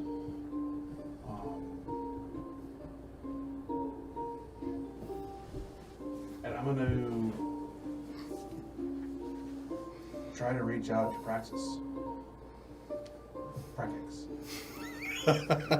Finally, as you remember his name correctly, energy swells within you. Right. I'm gonna reach out to him, and him being one of the smartest and most, arcane and knowledgeable about gods and his path. I'm gonna reach out to him and ask him to help with knowledge or it's a point where I can start to looking into shutting it down if need be. If there's some type of way. Gotcha. As you start to try to reach out to your fallen brother, you feel at peace as you start to do so and remember the good times that you had with him. And before things got so complicated, you looked back at the basement as being, kind of a prison, but it's maybe now as you're starting to come across all this craziness. Those are actually some of the good years. Make a religion check with advantage. okay. Big numbers, big money. Looking for like a Natural 13. 20. Oh! Nice. Wow. Nice. As you are sitting here, drifting, thinking, you start focusing and start to go into a meditative state, and you keep trying to focus your mind on Prakix. But your vision keeps swaying, and you keep thinking on the moon and how the full moon is tomorrow. And you keep trying to focus on Prakix once again, and you try reaching out, but you hear a chuckling voice, which you recognize as the man from your dreams. who takes you and starts making out with you. The man from your dreams that says. I feel that you're reaching out to a fallen one. I understand what it means to lose someone from your pack, and I understand that you're only striving to further prevent it, but you're not there yet. You cannot reach towards him if he does not start the connection. Although, I get the sensation he appreciates the effort. You have much left to learn, and the gifts that I meant to give you may not be able to fully help in this endeavor. You can feel as like some connection is happening here, and you get the sensation that as you feel this voice talking to you and your recollection on the moon starts to, come into focus, go ahead and make a D4 roll for me. Saucy. Wait, before you tell me, I'm going to set something in my head, just because I didn't set anything, so you're going to be making it meaningless. Okay, go ahead. 1. Wow, okay. So, as you feel this connection, you can see that your vision of the moon changes from just what is, like the regular roseate moon, and your vision comes towards the sable moon. And you can feel as this entity says, this one is the one that connects with you. And you knowingly acknowledge this is the full moon tomorrow. Tomorrow night's the sable moon. And he says, you will find greater strength in moonlight. Tomorrow more so than you will at many other times. Thank you for your help. I appreciate it. As this connection starts to fade, you can feel that, what is briefly, for just the smallest and briefest of seconds, which is just Praxis's voice. Thanks for reaching out.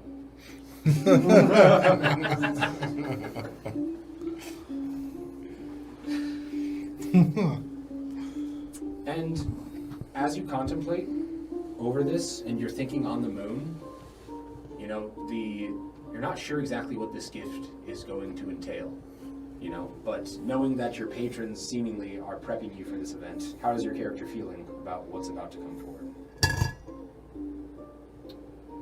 Unsure. Just hoping that I can help bring us together again and hold trust, and that whatever is going on that we can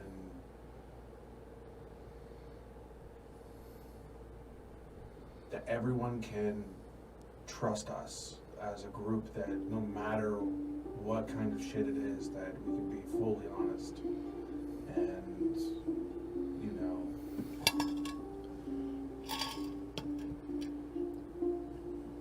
stop playing the games. As Zakhan and Foxner are sitting in this place, listening, watching through their spyglasses, and Vircan is contemplating along with Kroll over what's to come and what has happened, you start to hear a very familiar set of notes coming across the winds of the stag that's eluded you several times. And that is where we will end tonight's session. Oh my god. Thank you for everybody that has come out to watch us here at Lucky 20 in the campaign Goblins of the Glorian Archipelago. We appreciate it. Don't forget, we got Games Expo in Phoenix, August 5th through 7th, and on July 23rd and July 30th at Games U in Gilbert, a couple of one-shots. So, thanks for checking us out, guys. Appreciate it. Thanks for watching. Thanks for watching. Take it easy. Bye.